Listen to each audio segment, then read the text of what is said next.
Ancient Greece was not a unified territory under a single government, but rather a collection of independent city-states, the poleis, scattered across a rugged, mountainous landscape deeply fragmented by seas and islands. This physical configuration of the land was decisive in shaping the Greek way of life, its social organization, beliefs, and even the conflicts that defined its civilization. Unlike other great civilizations of antiquity that flourished in broad plains nourished by major rivers, such as Egypt with the Nile or Mesopotamia with the Tigris and Euphrates, Greece developed on a fragmented terrain where orography imposed constant challenges to agriculture, transportation, and communication between communities. More than 75% of the Greek mainland was covered by mountains, with the most notable being Mount Olympus, believed to be the dwelling place of the gods, and Mount Parnassus, near the famous Oracle of Delphi. This topography created a series of isolated valleys and narrow coastal strips, which hindered the centralization of political power and favored the autonomy of each city. As a result, each polis developed its own institutions, independent armies, and distinct religious systems, even though they shared a common cultural identity. This decentralization became the cradle of a unique political diversity in antiquity, where monarchies, oligarchies, tyrannies, and notably the Athenian direct democracy coexisted. The extremely jagged coastline and the abundance of islands, such as Crete, Rhodes, Delos, and Euboea, composed a maritime landscape that, far from isolating, encouraged navigation and contact between different parts of the Greek world. The Aegean Sea, which washes the eastern coast of Greece, became a true liquid bridge between continental Europe, Asia Minor, and northern Africa. Through this maritime route flowed merchants' ideas, myths, and armies, making Greece an essentially seafaring civilization, in contrast to the river-based agricultural cultures of the Near East. The lack of large navigable rivers and the aridity of much of the soil made agriculture a limited activity, which reinforced the dependence on trade and the pursuit of new lands through colonization. Thus, geography itself drove the Greeks to establish colonies throughout the Mediterranean, from Asia Minor to Sicily, from southern Gaul to Egypt. The Mediterranean climate, marked by mild winters and hot, dry summers, also played a crucial role in shaping Greek culture. The relative climatic consistency encouraged outdoor life reflected in the gyms, theaters, agoras, and open-air assemblies. The intense light, abundance of sunshine, and predominance of a rocky and maritime landscape fostered an aesthetic rooted in clarity, balance, and harmony, traits evident in Greek art, architecture, and philosophy. The stony soil, poor in nutrients, limited cultivation to hardy crops such as olives, grapes, and certain types of cereals. This shaped an economy based on small family-owned farms focused on subsistence, supplemented by an intense network of maritime trade with other regions. Greece's geographic position, located between three continents, Europe, Asia, and Africa, made it a point of cultural convergence where Eastern and Western influences constantly interwove. Peoples such as the Egyptians, Phoenicians, Lydians, and Persians left their marks on commerce, the alphabet, navigation, and religious systems that the Greeks absorbed, adapted, and reinterpreted. The proximity to the East, especially the Anatolian region, enabled intense exchanges since early times, explaining the early sophistication of civilizations like the Minoans of Crete and the Mycenaeans of the Peloponnese, direct predecessors of classical Greek civilization. Greece was never isolated. It was an amphibious civilization, so to speak, between land and sea, between west and east, between mountain and harbor. The physical division imposed by the mountains, while hindering political unity, encouraged the emergence of robust and autonomous local cultures. Greek cities such as Athens, Sparta, Corinth, Thebes, and Delos flourished with distinct identities, rivaling one another in wars and competitions, but also cooperating in times of external threat. The mountainous landscape, often limiting direct land contact between polis, made naval culture a second nature to the Greeks. Light vessels such as pentaconters and triremes were essential not only for warfare, but also for commercial expansion and the diffusion of Hellenic thought. This maritime vocation intensified during the Archaic period, when hundreds of Greek colonies emerged around the Mediterranean, carrying with them the language, religion, architectural style, and political models of their mother cities. The fragmented geography also had profound implications on the Greek mindset. The notion of identity was strongly tied to one's hometown and specific territory. An Athenian citizen did not merely see himself as Greek, but first and foremost as a member of Athens, with its patron gods, its laws, its founding heroes, and its own civic calendar. This micro-identity encouraged both local loyalty and cultural competition, manifested in festivals, athletic games, and theatrical productions. At the same time, a sense of belonging to a larger culture, the Hellenic one, was constructed through a shared language, common myths, and the worship of the same Olympian gods.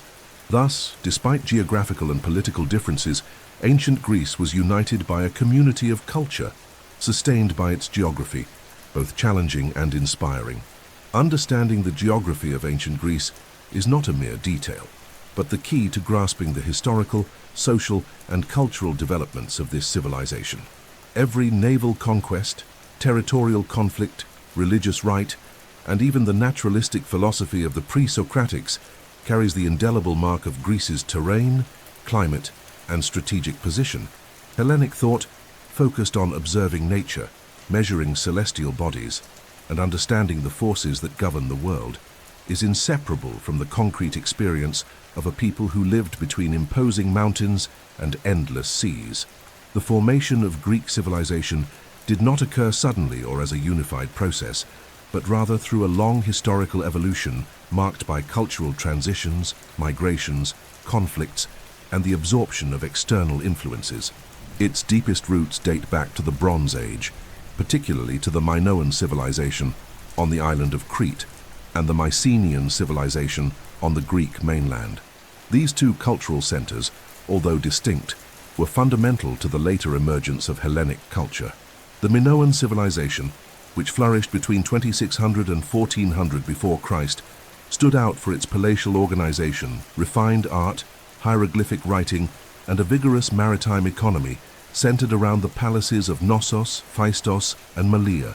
Though still shrouded in mystery, Minoan society displays early signs of sophisticated religiosity and centralized administration, elements that influence the peoples of the mainland. Around 1600 before Christ, the Mycenaean civilization emerged in the Peloponnese, with fortified urban centers such as Mycenae, Tiryns, and Pylos. Unlike the Minoans, the Mycenaeans were heavily militarized and left written records in Linear B, an archaic form of Greek. It was likely the Mycenaeans who were the protagonists of the stories immortalized by Homer in the epics the Iliad and the Odyssey, such as the Trojan War. The Mycenaean civilization reached its peak between 1400 and 1200 before Christ, but suddenly collapsed, possibly due to invasions, internal instability, and natural disasters. This collapse led to the so-called Greek Dark Ages, lasting approximately from 1100 to 800 before Christ. It was a period marked by the disappearance of writing, economic decline, population reduction, and the abandonment of large palatial constructions. The cultural memory of the Mycenaean world survived only through oral tradition, passed down from generation to generation.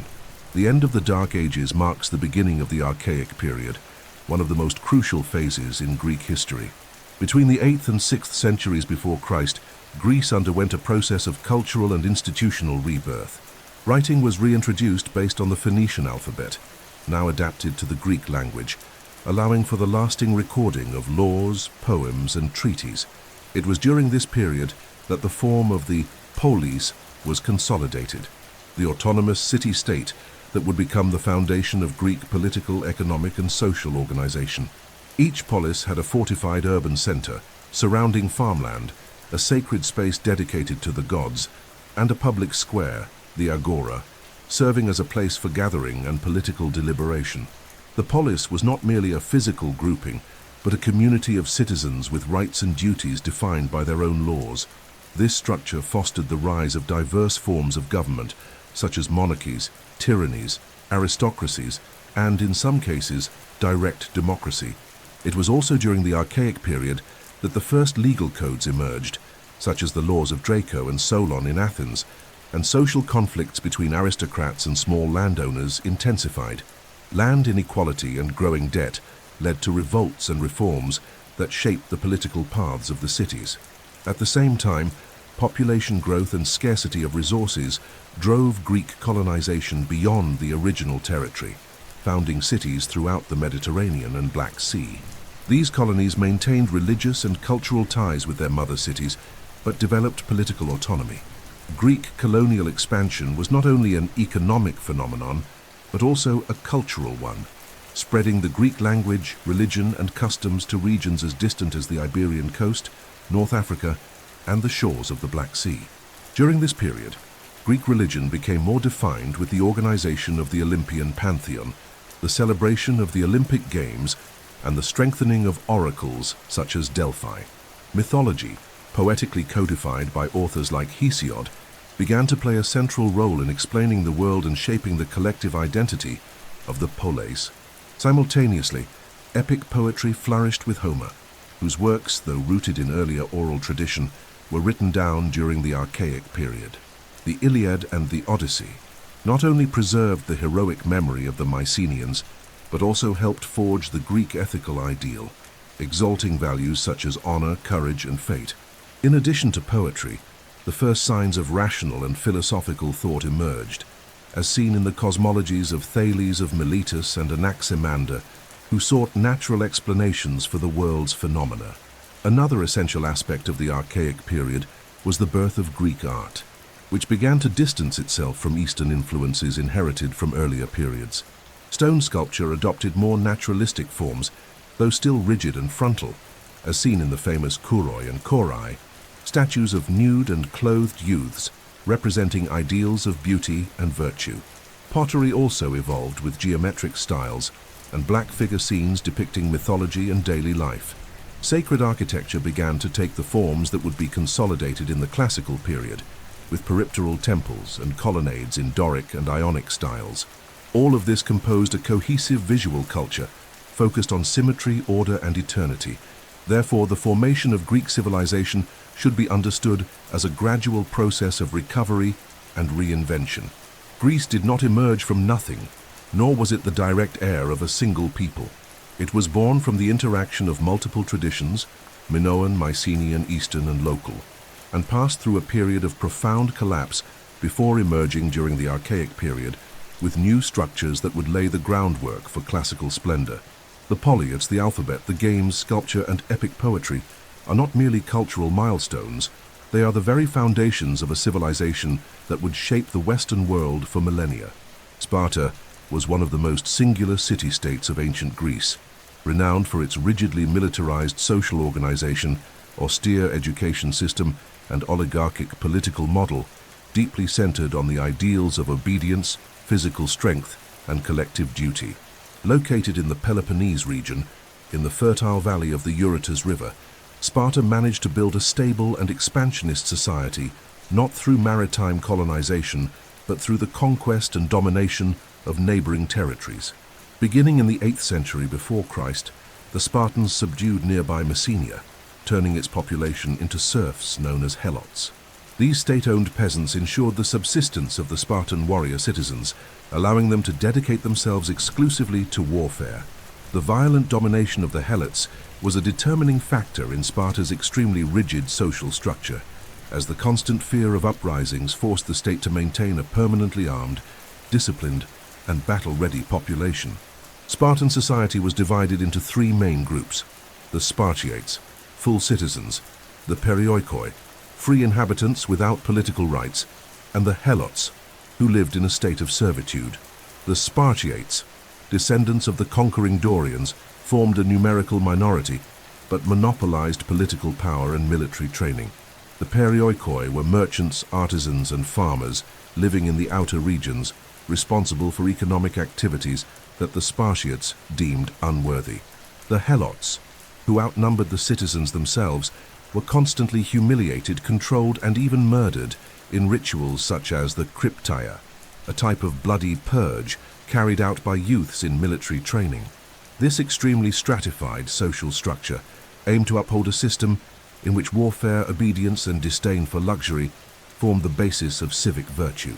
Spartan education was entirely focused on producing loyal and resilient soldiers. From the age of 7, Boys were taken from their families and enrolled in the agogi, a collective and state-run educational system that emphasized pain endurance, physical conditioning, hand-to-hand combat, and blind obedience to authority. These youths were deprived of comfort, encouraged to steal food to survive, and punished not for stealing, but for being caught, a symbolic lesson in cunning and efficiency. At age 20, young men underwent physical and psychological trials and, if successful, joined the city's military units, living with their fellow warriors. Marriage was permitted, but cohabitation with their wives was restricted until they turned 30. Only then did they acquire full political rights and the ability to participate in the assemblies of the poleis. The figure of the Spartan woman, unlike in other Greek regions, held a relatively elevated status within society. Spartan women were encouraged to exercise, maintain strong and healthy bodies, and bear robust children fit for war. Although they did not participate directly in politics, they controlled large tracts of land and possessed economic autonomy. The saying attributed to them, "Return with your shield or on it," illustrates their deep identification with the military ideal of the state. In Sparta, collective duty and sacrifice for the common good were instilled from an early age, and individual deviations were harshly punished or excluded. Physical weakness, cowardice, and hedonism were seen as signs of degeneration, incompatible with full citizenship. Politically, Sparta was organized as a stable oligarchy with multiple centers of power that balanced one another. Two hereditary kings from distinct royal lineages shared military and religious leadership of the polis, symbolizing a dual monarchy. Alongside them were the ephors, 5 magistrates elected annually with significant executive power and the ability to judge even the kings themselves. There was also the gerousia, a council of elders with legislative and judicial functions, and the appella, a popular assembly with limited powers. This balance among institutions prevented the concentration of power in a single figure and enabled Sparta to maintain internal cohesion for centuries. The rigidity of Spartan organization contrasted with the political fluidity of Athens, where institutional changes were more frequent. Sparta avoided contact with the outside world, rejected gold coinage, discouraged the arts, and limited commerce, all to preserve the homogeneity of its values. The city prized a culture of silence, discipline, and blind obedience. It is no coincidence that the word laconic, meaning a concise way of speaking, derives from Laconia, the region where Sparta was located. The Spartans were not known for literary or philosophical production, but their legacy endures as an extreme example of a society built on militarism, self-control, and individual sacrifice in the name of the collective. During the Persian Wars, their heroic stand at Thermopylae under the command of Leonidas became a symbol of bravery and resistance, immortalized by Hellenic tradition. Despite its military prestige, Sparta underwent a slow decline in the following centuries. Its rigidity prevented reforms, and its demographics collapsed as the number of warrior citizens dwindled. Victory over Athens in the Peloponnesian War did not bring lasting prosperity, and the city was gradually overshadowed by emerging powers such as Thebes and Macedonia. Still, its structure and values continued to inspire admiration and fear among the Greeks. For many thinkers, Sparta represented an ideal of virtue and order, even at the cost of freedom and creativity. The Spartan legacy is ambiguous. It reveals the strength of a society forged in sacrifice and discipline, but also exposes the limits of a model based on exclusion, oppression, and the denial of diversity. Athens was the most influential city-state of ancient Greece in cultural, political, and intellectual terms, often celebrated as the cradle of democracy, Western philosophy, and classical arts. Located in Attica, a region relatively poor in natural resources, Athens prospered thanks to its strategic port, commercial dynamism, and growing appreciation for public debate, education, and civic participation. Unlike Sparta, which cultivated silence, rigidity, and military austerity, Athens developed a society marked by plurality, rhetoric, institutional experimentation, and cultural effervescence. This structural contrast between the two polis became one of the central axes of Greek history, reflecting opposing models of social organization. The rise of Athens occurred gradually from the 8th century before Christ, reaching its political and cultural peak in the 5th and 4th centuries before Christ, a period known as the Age of Pericles. Athenian political formation went through several phases before reaching democracy. Initially ruled by kings and later by aristocrats, Athens faced deep social tensions caused by land concentration, debt slavery, and the impoverishment of the lower classes. These crises led to the rise of reformist lawmakers such as Draco, whose harsh laws aimed to curb disorder, and later Solon, who implemented profound reforms around 594 before Christ. Solon abolished debt slavery, reorganized social classes based on income, and created new political bodies such as the Boule, Council of 400, and the Heliaia, People's Court, expanding political participation among free citizens. These measures paved the way for future democracy, even though power remained concentrated in the hands of the Eupatridei, the landowning elite. The major democratic breakthrough occurred at the end of the 6th century before Christ under Cleisthenes, who restructured the political system of the poleis. He reorganized the population into territorial tribes, broke with traditional bloodline affiliations, and broadened access to public office. The creation of ostracism, a mechanism by which a citizen could be exiled for 10 years if deemed a threat to democracy, served as an institutional safeguard against tyranny. Under Cleisthenes, an embryonic form of direct democracy was born, in which all free adult male citizens born to Athenian parents could participate in the ecclesia, the popular assembly responsible for legislative and military decisions. Although this inclusion was limited to Athenian men, about 10% of the total population, it marked a radical departure from the aristocratic models dominant in the ancient world. During the 5th century before Christ, under the leadership of Pericles, Athens experienced its political, artistic, and intellectual zenith. The democratic regime was deepened with payment for citizens holding public office, allowing even the poor to actively engage in political life. The agora, the center of civic life, became the stage for debates, assemblies, commercial transactions, and daily interaction. Simultaneously, the city invested in major public works like the Parthenon, a symbol of Athenian power and religiosity. The arts flourished with sculptors like Phidias, playwrights such as Aeschylus, Sophocles, and Euripides, and historians like Herodotus and Thucydides. Athens consolidated itself as the great cultural beacon of the Hellenic world, attracting artists, philosophers, and intellectuals from all over Greece. Athenian education was deeply rooted in the idea of forming well-rounded citizens.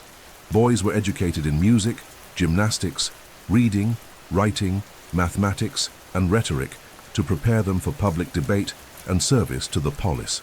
Rhetoric, in particular, became an indispensable tool in the democratic context, as oral persuasion was essential for passing laws, making military decisions, or ruling in people's courts. In this environment of political and intellectual freedom, Greek philosophy flourished with figures such as Socrates, who questioned traditional values, Plato, who founded the Academy and proposed an ideal theory of government, and Aristotle, who systematized human knowledge in areas such as logic, ethics, politics, physics, and metaphysics. These thinkers did not operate on the margins of the city. Their work was deeply rooted in the social and political fabric of democratic Athens. Athens also played a central role in the Persian Wars, a conflict that pitted Greek cities against the Persian Empire between 490 and 479 before Christ. After victories at the Battle of Marathon and the Battle of Salamis, the Athenians emerged as leaders of the Delian League, an alliance of polis aimed at protecting the Greek world from further invasions. However, Athenian control over the League eventually became a form of imperialism, with the compulsory collection of tributes and military actions against cities that sought to leave the alliance. This expansionist behavior generated tensions that culminated in the Peloponnesian War, a devastating conflict against Sparta and its allies that lasted from 431 to 404 before Christ and ended in Athenian defeat. The war marked the beginning of an irreversible political decline, although the city's intellectual production remained vibrant in the centuries that followed. Despite its contradictions, such as the exclusion of women, foreigners, and slaves from the democratic process, Athens represented a civilizational milestone by proposing that the common citizen, not just nobles or warriors, could deliberate on the community's future. The model of direct democracy in Athens, though impractical on a large scale in the modern world, deeply inspired modern republican systems. Moreover, Athens's cultural legacy transcended its time. Its philosophy influenced early Christianity, its art shaped the canons of the European Renaissance, and its political ideas continue to inform democratic discourse today. Athens was not merely a city, it was an idea in motion, a space of institutional experimentation and intellectual freedom that left indelible marks on the history of humanity. Daily life in ancient Greece varied greatly depending on region, social class, gender, and legal status, but there are structural elements that help us understand the routine of most people living in the poleis between the 8th and 4th centuries before Christ. Contrary to popular imagination, which often centers on temples, sculptures, and philosophical debates, the life of the average citizen was, at its core, defined by work, religiosity, and a strict division of social roles. The majority of the Greek population consisted of small farmers, artisans, merchants, housewives, urban slaves, and manual laborers. The urban space was relatively small and organized around the agora, the commercial and political center, surrounded by workshops, markets, modest homes, and, in the upper parts of the city, temples and public buildings. Greek houses were generally simple and functional. Built with sun-dried mud bricks, wood and stone, they had few windows and internal courtyards that served as the heart of domestic life. The space was clearly divided to separate male and female areas, with the gyneceums, the section reserved for women, being almost always isolated from public interaction. Water was stored in amphorae, fetched from public fountains or cisterns, and latrines were rudimentary. The diet was basic, centered on the so-called Mediterranean triad: barley or wheat bread, olive oil, and wine diluted with water. Meat and fish were consumed less frequently, usually during festivals or when resources allowed. Vegetables and legumes, cultivated in small domestic gardens, formed the staple of the average citizen's diet. Work was a central element of daily life, but its value depended on the worker's status. Landowning citizens, idealized in Greek aristocratic ethics, dedicated themselves to managing their properties, overseeing slaves, and participating in public affairs. Artisans such as blacksmiths, potters, carpenters, and tailors, though free, held a lower social position and often relied on patronage or client networks. Slaves, meanwhile, formed the backbone of the urban and rural economy. They worked in mines, workshops, households, and even in public administration, especially in Athens.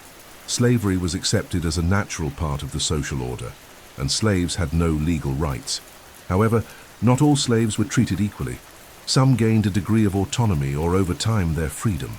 Daily life was also deeply permeated by religiosity. Each polis had its protective deities and specific festivals in their honor, such as the Panathenaic Games in Athens or the Carnia in Sparta. Offerings, sacrifices, and rituals were part of both public and domestic life. In homes, small altars honored household gods like Hestia and Hermes, while in public temples, collective sacrifices reinforced civic bonds. The presence of the gods was constant in Greek life, influencing political decisions, economic activities, and even medical diagnoses. Oracles, such as the one at Delphi, held great influence and were consulted by individuals and states in times of crisis. Women mostly lived confined to the domestic sphere and were raised for marriage and motherhood. The Greek feminine ideal valued silence, modesty, and obedience. Athenian women, for example, rarely participated in public life except in some religious roles. In Sparta, the situation was different. Women received physical education, could control property, and enjoyed relative freedom of movement. Generally, however, Greek women were legally subordinate to their fathers, husbands, or a male guardian, and their responsibilities were limited to household management and child rearing. Children's education was unequal. Boys, depending on the city, attended private schools or gymnasiums, while girls learned domestic tasks from their mothers. Leisure and public festivals played an important role in Greek life. Athletic competitions, such as the Olympic Games and local contests, combined sport, religion, and civic identity.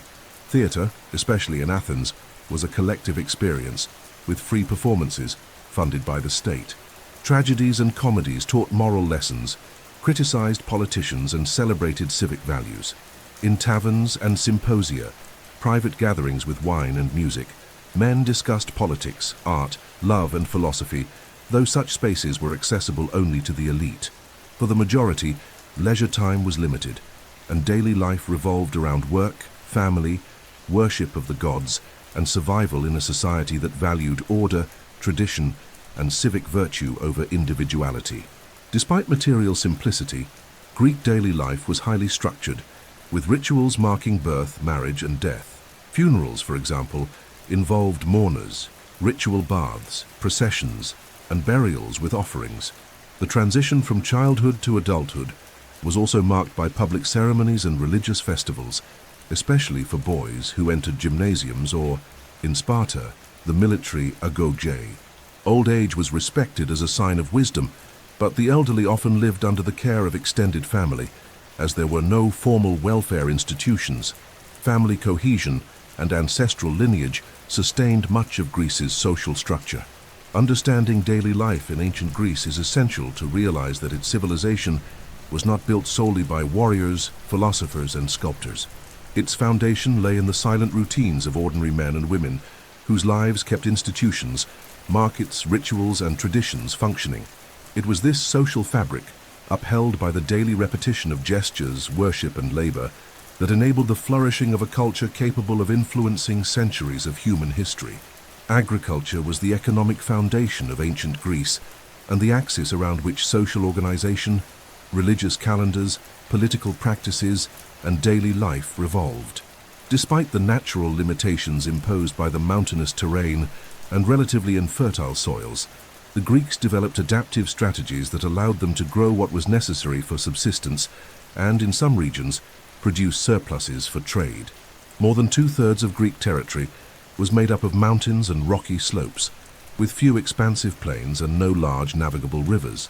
This geography forced farmers to use terracing, slope cultivation, and intensive use of flat lands near valleys and coastal areas. Fertile lands were scarce and highly valued, which helped consolidate the landowning aristocracy as a dominant political force in many poleis, especially in the early stages of Greek history. Greek agricultural production centered on the Mediterranean triad: wheat or barley, olives and grapes. Cereals, usually planted in autumn and harvested in spring, were made into bread or porridge and formed the staple food of the population. Barley was more common than wheat due to its greater adaptability to the dry Greek soil.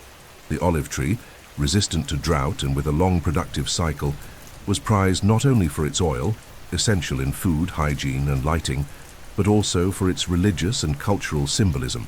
The city of Athens, for example, took pride in its sacred olive tree at the Erechtheion, tied to the myth of the goddess Athena. Grapevines were cultivated for wine production, which was consumed daily, diluted with water, in domestic and religious rituals, symposia, and civic banquets. Greek wine was exported in amphorae and became one of the most valuable commodities in Hellenic trade. In addition to these main crops, the Greeks also grew legumes such as fava beans, lentils, and chickpeas, vegetables like leeks, onions, and cucumbers, and fruit trees such as fig trees, almond trees, and pomegranate trees. Animal husbandry was limited by geographic challenges and focused on goats, sheep, pigs, and poultry. Cattle were rare and usually reserved for sacrifices or used for ploughing on wealthier estates. Shepherds, often nomadic or semi-nomadic, played a vital role in supplying milk, wool, and meat, especially in more mountainous regions. Beekeeping was also common, with honey serving as the primary natural sweetener in the Greek diet. Agriculture was predominantly family-based, but many estates relied on the labor of slaves or landless peasants who rented plots and surrendered part of their harvest to landowners. The Greek agricultural calendar was closely linked to the religious cycle and astronomical observations. Hesiod's work, Works and Days, is a classic example of the relationship between natural time, farming practice, and the morality of labor. The year was marked by seasonal festivals, such as the Thesmophoria, which focused on fertility and the female role in maintaining agricultural order. Harvest rituals, sacrifices to agricultural deities like Demeter and Dionysus, and prayers for rain and good crops were integral to both rural and urban life. The belief that cosmic and social order depended on proper cultivation and respect for natural cycles was widespread, reinforcing the view of agricultural labor as the foundation of civic and divine harmony. The farmer, though lacking military glory or political prominence, was portrayed as a pillar of society, a symbol of frugality, virtue, and connection with the divine. With population growth and limited fertile land, many poleis turned to colonization to secure new farmland. Greek colonies founded in Magna Graecia, southern Italy and Sicily, Thrace and Asia Minor, became agricultural hubs and vital grain suppliers. The dependency on cereal imports, especially in cities like Athens, required protected maritime trade routes and encouraged the rise of naval powers. This food vulnerability became a key geopolitical factor, influencing alliances, wars, and expansion strategies. Controlling fertile regions and securing foreign grain supplies were essential for internal stability. The agrarian aristocracy, in turn, used land ownership as the basis for political power, often in opposition to urban merchants and artisans. Land cultivation also gave rise to recurring social tensions. In many cities, land concentration in the hands of a few led to the indebtedness of small farmers, who, unable to repay their debts, lost their properties or were reduced to debt slavery. This scenario prompted reforms such as those by Solon in Athens, which abolished this form of slavery and partially redistributed land. In other regions, land scarcity and population pressure triggered uprisings, some of which preceded the colonization of new territories. Land was not merely a productive asset, it was a symbol of citizenship, honor, and independence. Owning land meant participating in political life, providing for one's family, and preserving the family lineage. Despite natural hardships, the Greeks not only survived, but transformed agriculture into both a symbolic and practical cornerstone of their culture. Daily coexistence with scarcity shaped an ethic of moderation, rational use of resources, and appreciation for manual labor. This mindset was reflected in myths, laws, and poetry, forming a worldview in which the land, even harsh and unyielding, was a source of identity and social balance. The twisted olive tree that resisted dry soil, the vine that thrived on rocky slopes, and the dark barley bread, all these elements embodied a civilization that managed to flourish where others would have seen only limitation. Education in ancient Greece was not merely a preparation for technical knowledge or the performance of practical functions. It was a gradual construction of the soul, body, and mind of the citizen. The word "paideia," which encapsulates the Greek educational ideal, refers to much more than simple schooling. Paideia was the process through which an individual became part of the culture, shaped by the values of the polis and the ideals of human excellence, known as charite. This concept encompassed mastery of speech, physical balance, moral integrity, and reverence for the gods and the laws. Education, therefore, was viewed as the central axis in the formation of the ideal citizen, especially in classical Athens, where critical thinking and political participation were considered inseparable attributes of the free man. In practice, education was heavily marked by social, regional, and gender distinctions. In cities like Sparta, educational focus was placed on physical endurance, military discipline, and unconditional obedience to the state. In contrast, Athens and the Ionian cities embraced a more comprehensive model that combined intellectual instruction, moral formation, and physical exercise. Girls, in general, received limited domestic education aimed at weaving, managing the household, and preparing for marriage. In Athens, women were rarely literate. In Sparta, as previously noted, women received physical training to strengthen the lineage, but remained excluded from political and philosophical life. Boys, especially those born into free and affluent families, followed a more structured educational trajectory. The first stages of male education began around the age of 7, with basic instruction provided by private tutors known as didaskaloi. At this stage, boys learned reading, writing, arithmetic, and music. Music, in particular, was considered essential for character formation, as it shaped the spirit through harmony and rhythm. They also studied poetry, especially the verses of Homer, which were recited and memorized as models of heroic conduct and moral excellence.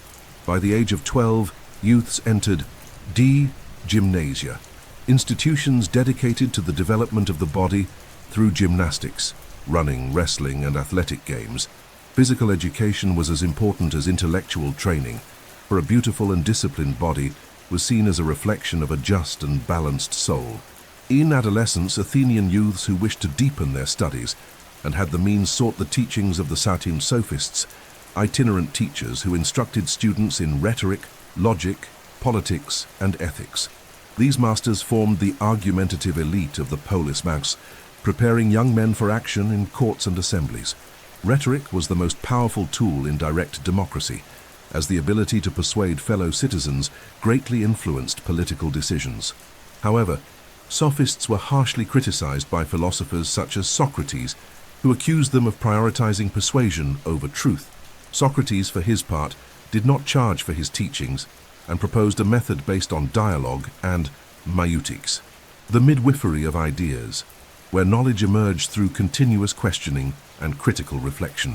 Philosophy, as an autonomous discipline, was born in this educational environment of constant ferment. The pre-Socratics, such as Thales, Anaximander, and Heraclitus, sought to understand the world through natural principles, breaking away from mythical explanations and promoting reason as the means to interpret phenomena. This transition from myth to logos was one of the greatest intellectual revolutions in human history. With Socrates, Plato, and Aristotle, philosophy reached its apex in classical Greece. Plato founded the Art Academy, where instruction was guided by the search for eternal and immutable principles of being, justice, and beauty.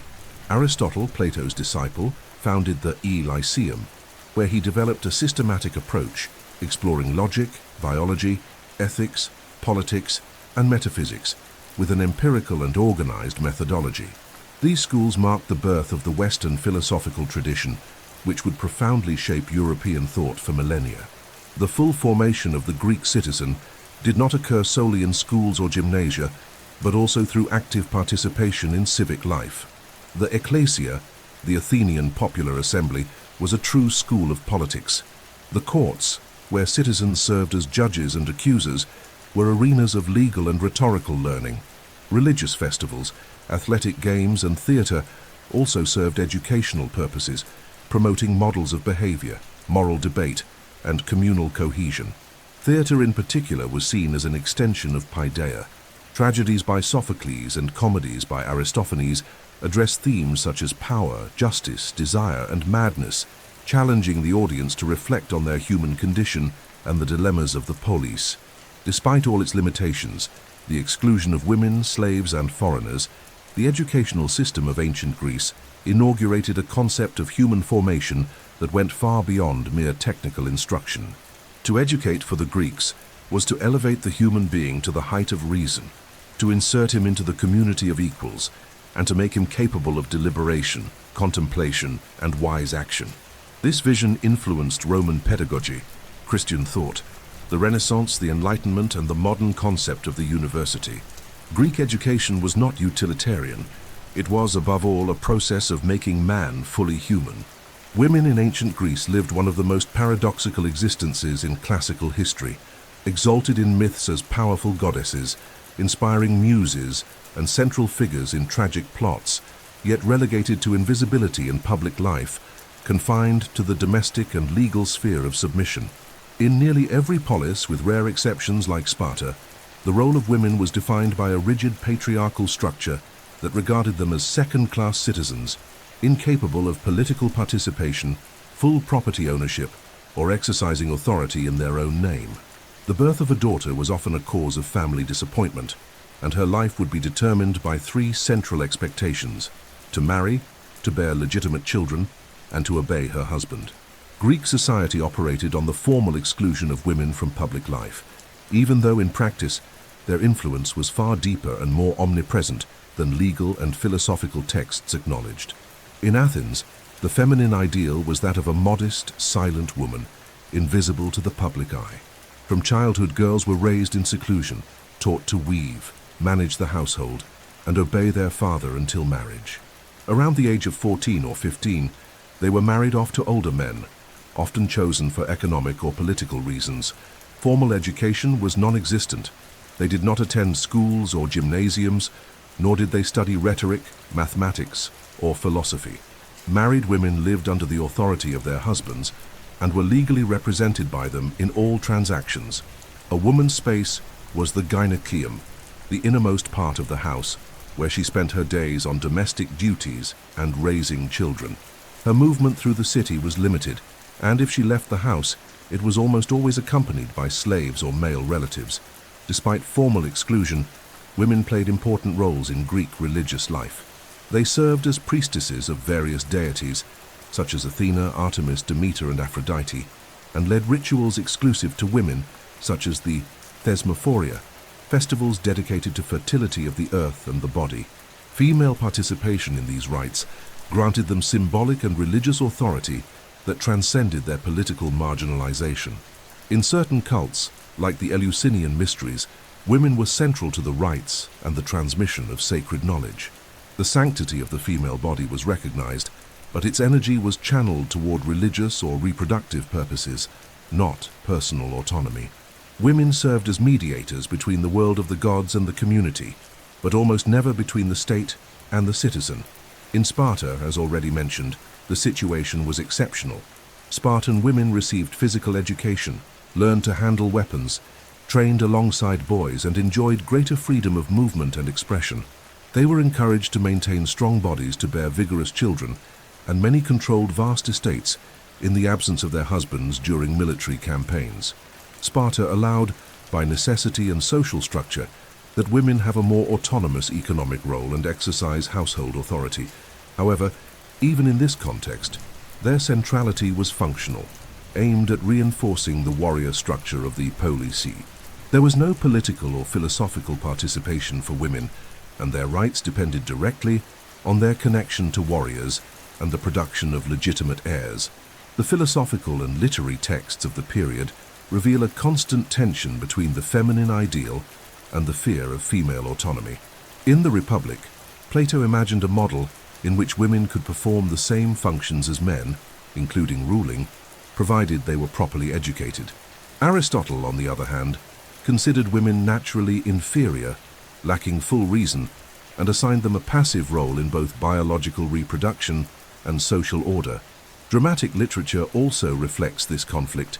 Characters like Medea, Antigone, and Clytemnestra represent women who challenge male power, and for that reason become threats to the established order.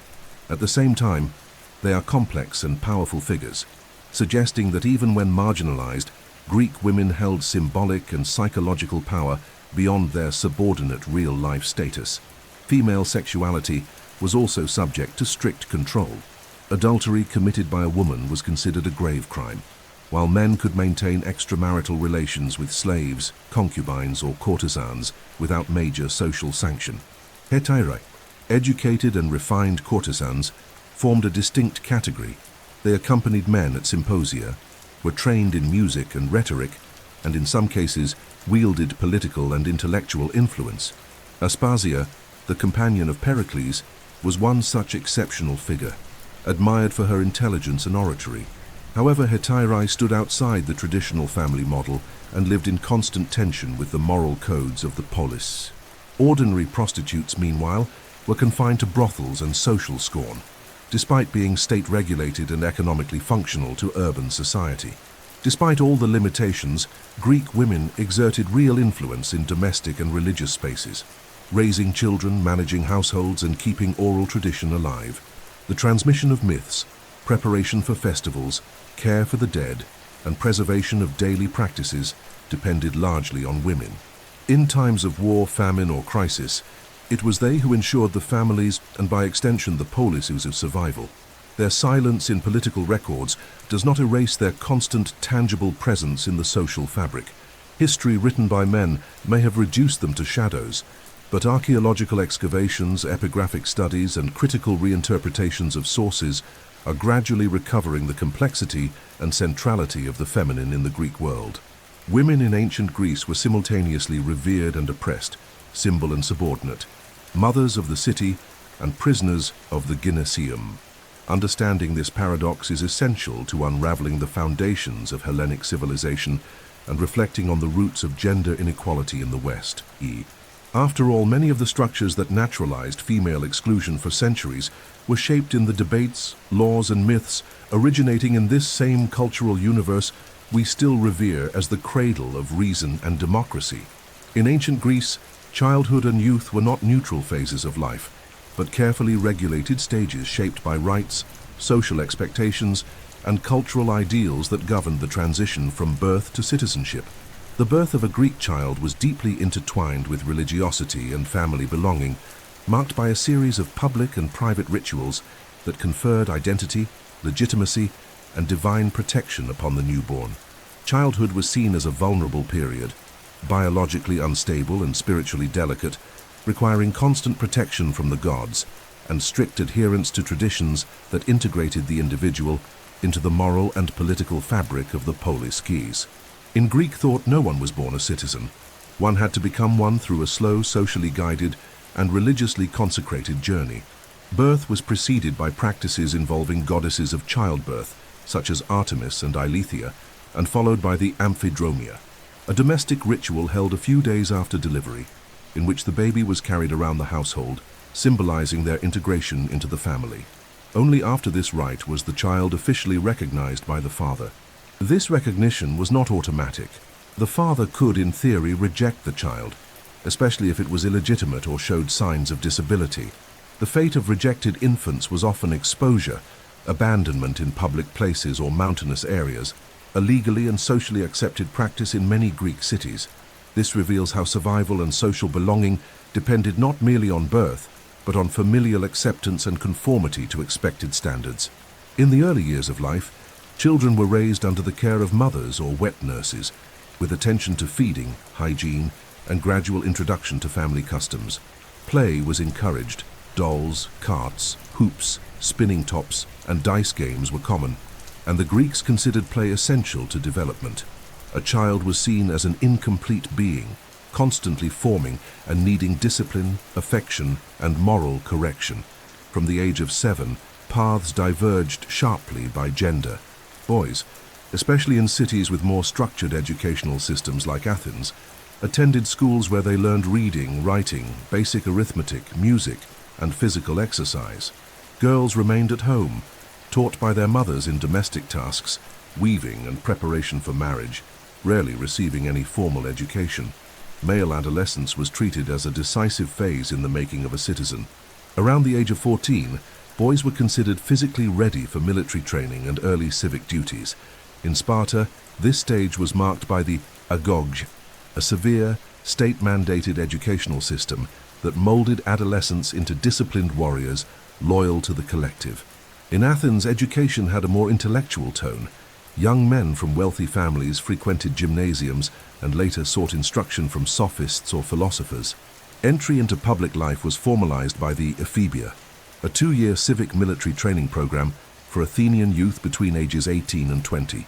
During this time, ephebes patrolled borders, learned about institutions, and were officially presented to the community in public ceremonies. Socialization also included matters of sexuality, treated with less taboo than in later societies, but within specific norms. Relationships between older men and adolescent boys, known as pederasty, were institutionalized in certain poleis and viewed as part of moral and civic education. These relationships were framed as opportunities for teaching virtue, courage, and proper public conduct, although today they are critically examined for their ethical implications and power asymmetries. The adolescent male body was admired as an ideal of beauty and a symbol of future strength, while societal norms carefully defined what was honorable or shameful in both private behavior and public appearance. Female youth, on the other hand, was almost entirely shaped by preparation for motherhood and reclusive life.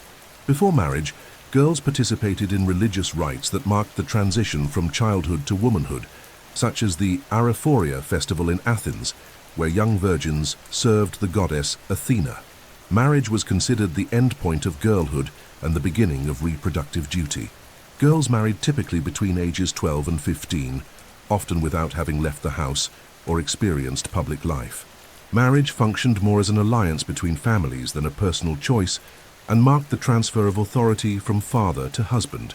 Greek childhood and youth were not romanticized or idealized, but transitional stages meant to prepare individuals for functional integration into the poleis.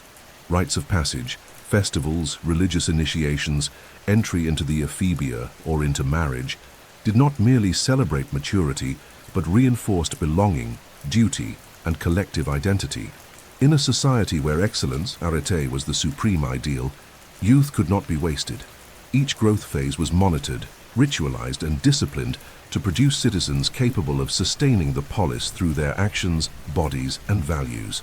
Understanding how the Greeks approached human development reveals much about the foundations of their culture.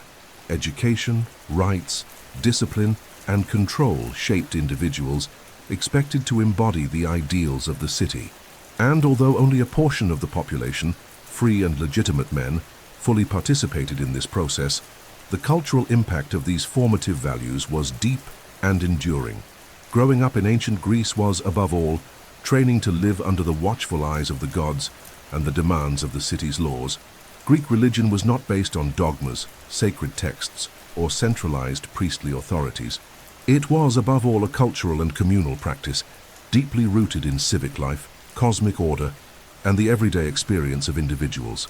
Unlike later monotheistic traditions, the Greeks lived in a universe filled with deities who possessed human traits, passions, flaws, and virtues.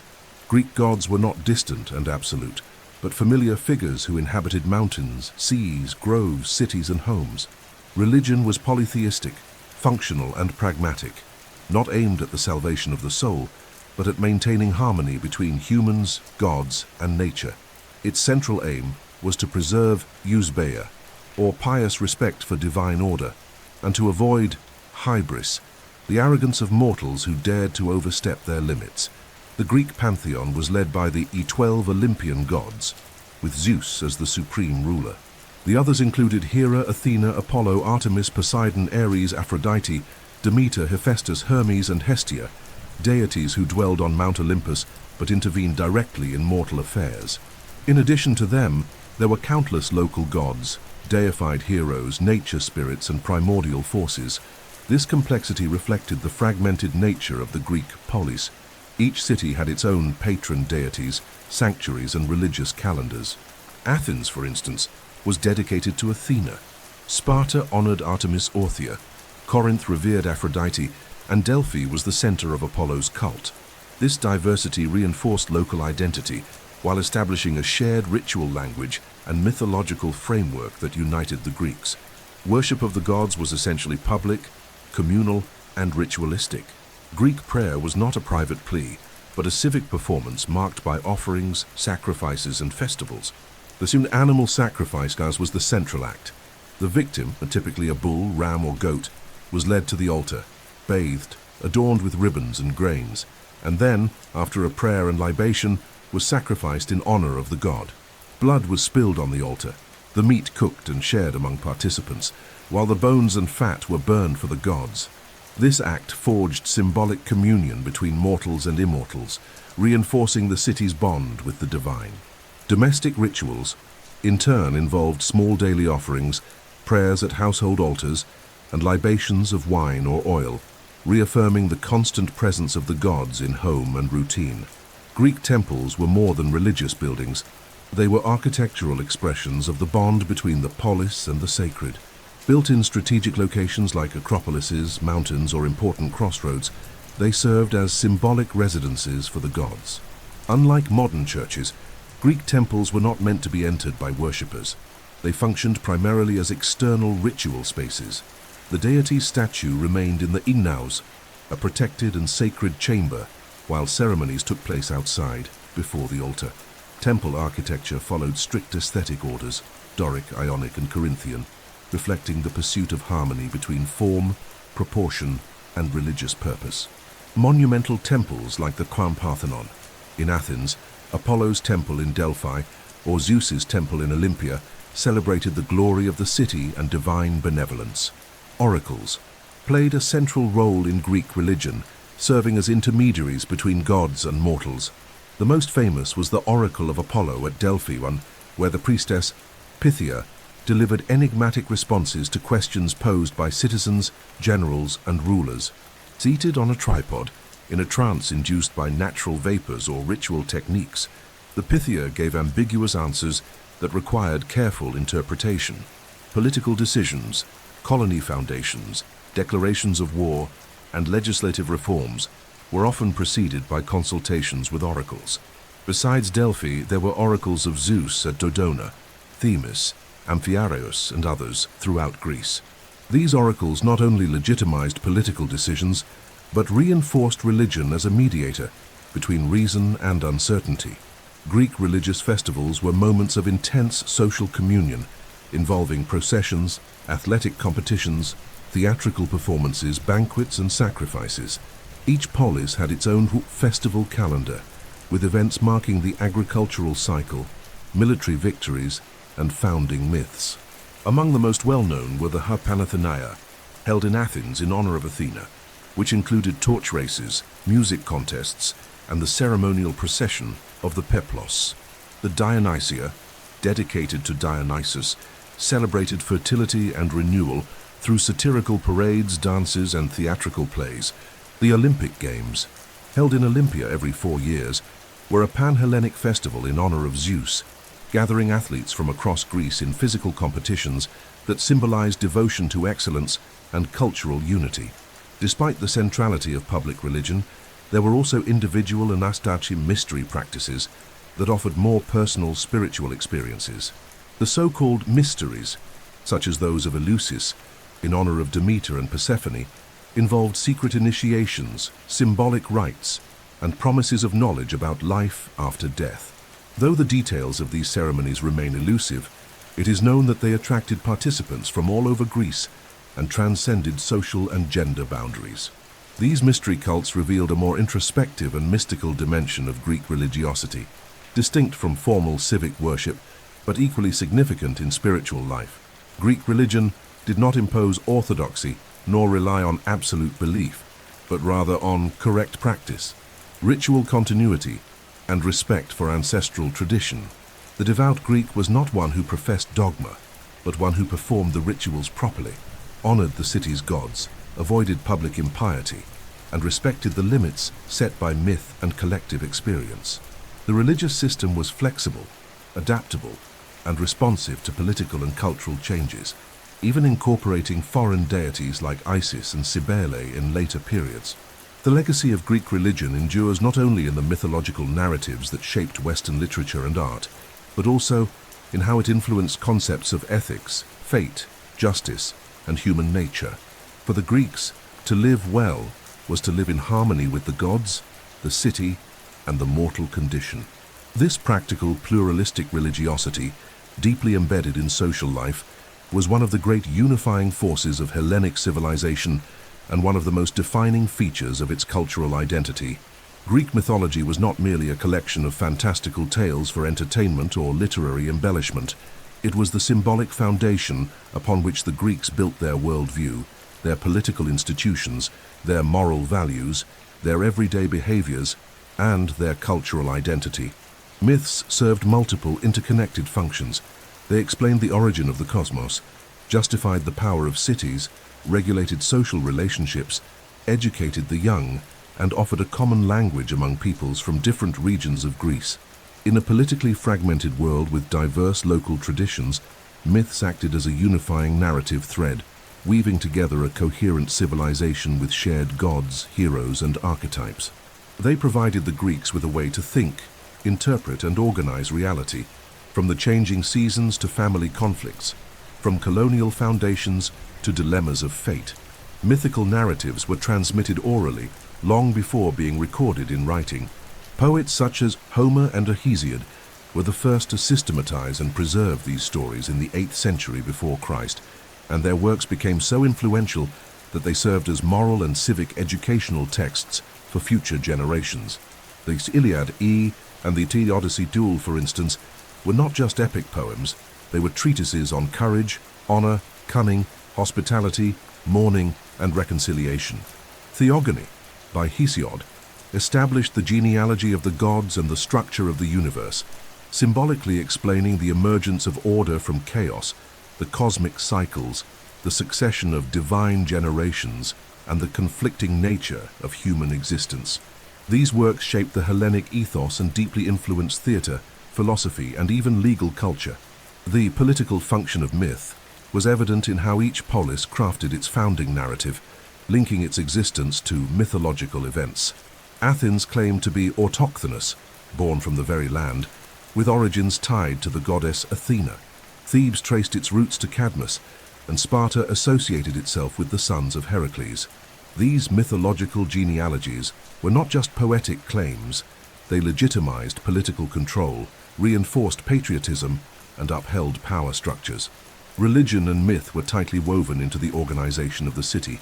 Public festivals, rites of passage, and even the naming of tribes were influenced by protective heroes and deities like Theseus in Athens or Lacedaemon in Sparta. Myth, therefore, was also a narrative of authority. Those who controlled myth controlled the meaning of origin and consequently collective memory. On a moral level, Greek myths did not impose fixed commandments, but offered behavioral models, warnings against arrogance, and reflections on human limitation. The concept of hybris, excessive pride or overstepping divine limits, was repeatedly punished by Nemesis, the divine retribution that restored balance. Prometheus, who stole fire for mankind, was condemned to have his liver devoured by an eagle. Icarus, who flew too close to the sun with wax wings, fell to his death. Pentheus, who spied on Dionysian rituals, was torn apart by his own mother. These stories were not dogmatic lessons, but symbolic warnings about the dangers of excess, impiety, and forgetting one's mortal nature. Greek heroes were not saints, but often tragic and ambiguous figures, facing destinies far greater than themselves. The psychological and symbolic function of myth was equally profound. Myths allowed the Greeks to engage with fundamental human themes, birth, death, desire, guilt, loss, power, madness, through narratives rich in archetypal meaning. The tragedy of Oedipus, who kills his father and marries his mother unknowingly, explores fate, ignorance, and moral responsibility. The myth of Orpheus and Eurydice addresses grief and the impossibility of reclaiming the lost. The stories of Orestes, Electra, and Agamemnon explore the tension between justice and vengeance. These myths, reinterpreted in theater, festivals, and daily conversations, functioned as collective mirrors of the Greek soul, offering complex metaphors for real dilemmas and enabling society to reflect upon itself. The presence of myth was so pervasive that it touched every sphere of Greek life, from childhood to old age, from politics to farming, from war to celebration. Children heard heroic tales in their cradles, teenagers learned values from Homeric poems, adults evoked mythological ancestors to gain prestige, generals consulted oracles grounded in ancient legends, priests celebrated rituals encoded in traditional narratives, and playwrights expanded these themes on stage before thousands of citizens. At every level, myth was more than memory. It was cultural practice, pedagogical tool, and structural element of collective identity. It is important to note that the Greeks did not see myths as fiction or lies, nor as literal truths. Myths carried symbolic and timeless truths, whose value lay in their ability to illuminate human experience. For this reason, philosophers did not outright reject myth. Many, like Plato, reinterpreted them in their writings, finding deep metaphors for ontological and moral questions. Others, like historians Herodotus and Thucydides, began to distinguish between myth and history, though without denying the foundational role of mythological narratives in shaping social and political behavior. Greek myth survived through the centuries because it was flexible, transmitted orally, reimagined through the arts, rituals, and civic life. Above all, it endured because it answered questions that remain relevant. Who are we? Where do we come from? How should we respond to suffering, love, death, and error? Ancient Greece may have vanished as a state, but its mythological imagination lives on in the foundations of Western culture. Understanding Greek myth is therefore more than studying ancient tales. It is recognizing the symbolic codes that still shape our emotions, our language, and our ways of thinking about the world. In ancient Greece, war was not merely a historical contingency, but a fundamental dimension of political, social, and even religious life. The poleis, the Greek city-state, was, by definition, an autonomous unit, defined as much by its institutions and rituals as by its ability to defend itself and wage war. The ideal of the citizen warrior was central to masculine identity. To protect one's city, to fight for honor, and to die courageously on the battlefield was not only a virtue, but a civic duty. War was embedded in the calendar of the poleis, shaping their institutions and manifesting in public rituals, hymns, monuments, and heroic myths. Though exalted in rhetoric and ideals, war in reality was brutal, bloody, and constant. In a fragmented Greek world, where hundreds of poleis coexisted side by side, conflicts were frequent and shaped the course of history. The quintessential Greek warrior was the hoplite, the heavily armored infantry soldier. His name derived from the oplon, the large round shield he carried. Armed with a spear, doru, a short sword, xyphos, bronze cuirass, helmet, and greaves, the hoplite fought in a tight formation known as the phalanx. In this formation, each soldier partially shielded the comrade beside him, creating a compact human wall that advanced as one body. The effectiveness of the phalanx depended on collective discipline, physical strength, and moral cohesion among the fighters. It was less about individual heroism and more an embodiment of civic unity. The polis marched as one. Thus, the battlefield became a space of social confirmation. A cowardly citizen who fled combat lost his status and was publicly dishonored, with punishments ranging from social exclusion to political exile. Wars between poleis, known as internal conflicts or stasis, were as frequent as wars against external enemies. Territorial disputes, historical rivalries, revenge, and broken alliances turned the Greek world into a landscape of constant tension. The war between Athens and Sparta, known as the Mount Peloponnesian War, is the most famous example of a conflict between equals, driven by both strategic motives and opposing social visions. But there were also shorter wars, seasonal expeditions often scheduled not to interfere with planting and harvests. The modern notion of a permanent army did not exist. Soldiers were citizens summoned to arms, leaving their plows or workshops to don armor, fight, and, if lucky, return. War was part of the polis annual cycle, as common as religious festivals or civic trials. Over time, more complex forms of command and strategy emerged. The strategoi, initially mere elected military leaders, began to exert increasing political influence, especially in Athens. Pericles, for example, held this position for years, accumulating both civic and military prestige. War now demanded logistical planning, knowledge of terrain, supply organization, and diplomatic alliances. The matrireme, a warship with 3 tiers of rowers, became the symbol of Athenian naval power, requiring coordination, investment, and intensive training. Naval warfare transformed the battlefield. Cities could now be besieged from the sea, ports blockaded, trade routes controlled, and battles fought across open waters, as in the legendary Battle of Salamis, where the Athenians defeated the mighty Persian fleet.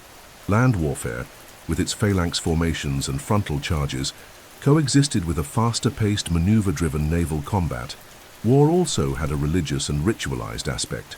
Before any campaign, it was customary to consult oracles, offer sacrifices, and interpret divine signs. A war begun without proper rites was deemed impious and could bring disaster upon the city. Shields and armor were often adorned with protective symbols, and temples served as sanctuaries for war spoils. After a victory, the Greeks erected trophies on the battlefield, dedicated enemy helmets and spears as offerings, and held festivals in honor of war deities such as Ares and Athena. Yet war was not glorified without hesitation. Greek literature is filled with accounts of its human cost. The Iliad, the oldest poem of Western culture, is less a celebration of triumph and more a reflection on pain, vanity, and the tragedy of violence. The horrors of war permeated every aspect of life. Besieged cities faced famine, disease, and destruction. Women and children were enslaved, temples were looted, families shattered. Thucydides, in his History of the Peloponnesian War, described with brutal realism the consequences of prolonged warfare, the collapse of social norms, the corruption of values, and the rise of cruelty as standard behavior. War left physical scars, mutilations, wounds, skeletal remains in fields, and moral scars, hatred, resentment, and a thirst for vengeance. Yet it remained a structural part of Greek life. Heroes were warriors. Rites of passage involved military training, and masculinity was deeply tied to courage on the battlefield. War, though feared, was seen as inevitable, almost natural. In peacetime, War experiences were narrated, relived, and idealized through monuments, plays, poems, and paintings. The fallen were honored with public burials and annual commemorations, such as the famous funeral oration of Pericles, where he praised the sacrifice of those who died for Athens. The memory of war was cultivated as part of youth education. Children learned the names of battles, the deeds of generals, and the glories of their city from an early age. War thus became a pedagogical element, shaping the collective identity of the polis and perpetuating its values. It was at once destructive and formative, a source of suffering but also of internal cohesion. To understand war in ancient Greece is to grasp how an entire civilization built its existence upon the paradox between civilization and violence, between the pursuit of excellence and the acceptance of destruction as part of the natural order. The Greek polis thrived between the word and the spear, between debate in the agora and combat in the field, between the reason of philosophers and the fury of soldiers. War was not merely an event, but a constant, political, ritual, and cultural, that defined the boundaries and possibilities of the Hellenic world. The Persian Wars represented one of the most defining moments in Greek history, and a symbolic divide between two worlds: the expansionist empire of the East, personified by Persia, and the independent city-states of the Hellenic West. Taking place between 499 and 449 before Christ, these wars were far more than mere military confrontations. They were episodes that shaped political identities, models of civilization, and lasting representations of freedom, authority, and resistance. The collective Greek memory transformed these events into foundational myths of political autonomy for the poleis, especially Athens, and initiated the construction of the idea of a West capable of facing empires and preserving civic freedom in the face of tyranny. Though their causes and consequences were varied, the Persian Wars became a cultural point of reference, reproduced by poets, sculptors, dramatists, and historians for centuries. The conflict's origins date back to the expansion of the Persian Empire under Cyrus Cambyses and, above all, Darius I. The Persian Empire, centrally organized and administered by regional satraps, stretched from the Indus Valley to Egypt, incorporating diverse peoples under efficient and tolerant rule, yet politically unified. At the turn of the 6th to the 5th century before Christ, the Persians had conquered the entire coast of Asia Minor, including the Greek cities of Ionia. Although these poleis retained some cultural autonomy, they were subjected to Persian political and fiscal control. In 499 before Christ, tensions escalated. Led by Miletus, several Ionian cities revolted against Persian rule, aided by Athens and Eretria. This uprising, known as the Ionian Revolt, was harshly suppressed by the Persians, but served as the trigger for imperial retaliation. Darius I decided to punish Athens and Eretria for their interference and launched a military campaign against mainland Greece in 490 before Christ. The first major battle of this conflict occurred at Marathon, where the Athenians, with a hoplite army commanded by Miltiades, defeated the Persian forces that had landed on the coastal plain. The Greek victory at Marathon was considered miraculous, given the Persians' numerical superiority. The image of the messenger running from Marathon to Athens to announce the victory, the symbolic origin of the modern marathon, cemented the feat as a symbol of resistance, courage, and civic unity. Marathon demonstrated that the hoplite phalanx model could successfully confront Eastern armies, reinforcing Athens' military and political prestige and deepening the polarization between the two worlds. The second phase of the conflict began a decade later, under the reign of Xerxes IV, son of Darius, who organized a massive-scale invasion. According to Herodotus, his army and fleet were enormous, crossing the Hellespont on floating bridges and advancing by land and sea toward Greece. Hellenic resistance was led by a temporary alliance among various poleis, notably Sparta and Athens. The Battle of Thermopylae, in 480 before Christ, became legendary. A small contingent of Greek soldiers, led by the Spartan king Tyasin Leonidas, held off the massive Persian army in a narrow mountain pass. After days of heroic resistance, Leonidas and his 300 Spartans, supported by other allied forces, were defeated, but their actions were immortalized as a symbol of sacrifice and bravery. Meanwhile, the Persians sacked and burned Athens, which had been evacuated as part of a broader strategic plan. The decisive turning point came at the naval Battle of Salamis, also in 480 before Christ. The Athenian fleet, commanded by Themistocles, lured the Persian ships into a narrow channel where their numerical advantage was nullified. Using light, highly maneuverable vessels, the triremes, the Greeks disrupted the Persian formation and inflicted a devastating defeat. The following year, in 479 before Christ, Persian forces suffered defeats at Plataea, under Spartan command, and at Mycale, off the coast of Asia Minor. These victories drove the Persians out of mainland Greece and ended the direct offensive. The result was celebrated throughout Hellas as a triumph of freedom over tyranny, of courage over foreign oppression. Despite the end of the invasion, conflicts continued for decades in the form of intermittent warfare, known as the later Persian Wars, which lasted until 449 before Christ. During this period, Athens founded and led the Delian League, a military alliance intended to maintain defense against Persia. However, this alliance quickly became a tool of Athenian imperial dominance, as league funds were diverted to finance works like the Parthenon. The prestige Athens gained from the Persian Wars elevated its political and cultural status, but also sowed seeds of resentment among other poleis, especially Sparta, paving the way for the later intra-Greek conflict, the Peloponnesian War. The memory of the Persian Wars far surpassed the boundaries of the military event.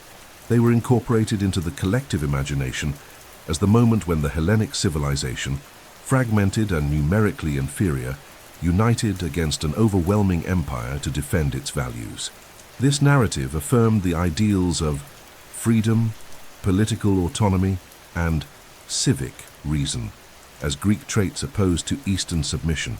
Though simplistic, Persia possessed a sophisticated and tolerant culture. This symbolic opposition between East and West became a cornerstone of classical Western identity, revived during the Renaissance, the Enlightenment, and even in modern politics. Understanding the Persian Wars is essential to grasp how the Greeks perceived themselves, how they justified their institutions, and how they projected their values to the world. It was an episode where mythology, politics, military strategy, and cultural identity intertwined to create not merely a historical account, but a foundational myth of collective resistance, a moment in which the polis transcended itself and became the symbol of something greater. Liberty before empire, citizen before king, reason before force. The Peloponnesian War represented the largest and most devastating conflict among the Greeks themselves, marking the definitive collapse of the fragile political unity built during the Persian Wars. Fought between 431 and 404 before Christ, the war pitted two hegemonic powers against each other. Athens, leader of the Delian League and a symbol of naval power and democracy, and Sparta, head of the Peloponnesian League, representing oligarchic conservatism and land-based military supremacy. The conflict was prolonged, destructive, and unpredictable, dragging dozens of poleis into forced alliances, shifting the balance of power in the Hellenic world, and ultimately ushering in a period of political decline and fragmentation that would never be fully reversed. More than a war of armies, it was a clash of systems, strategies, and opposing visions of society. The causes of the war were manifold. After the Persian Wars, Athens emerged as the principal power in the Greek world, consolidating its leadership through the Delian League, originally formed for defense against Persia. Over time, however, the League was transformed into an instrument of Athenian imperialism. The tributes paid by allied cities began financing monumental works in Athens, such as the Parthenon, while its navy patrolled the Aegean Sea to suppress revolts and secure commercial dominance. Sparta, Athens' traditional rival, viewed this veiled expansionism with growing concern. Tensions reached a breaking point when Corinth, a Spartan ally, clashed with a city aligned with Athens, triggering a domino effect of alliances that would culminate in war.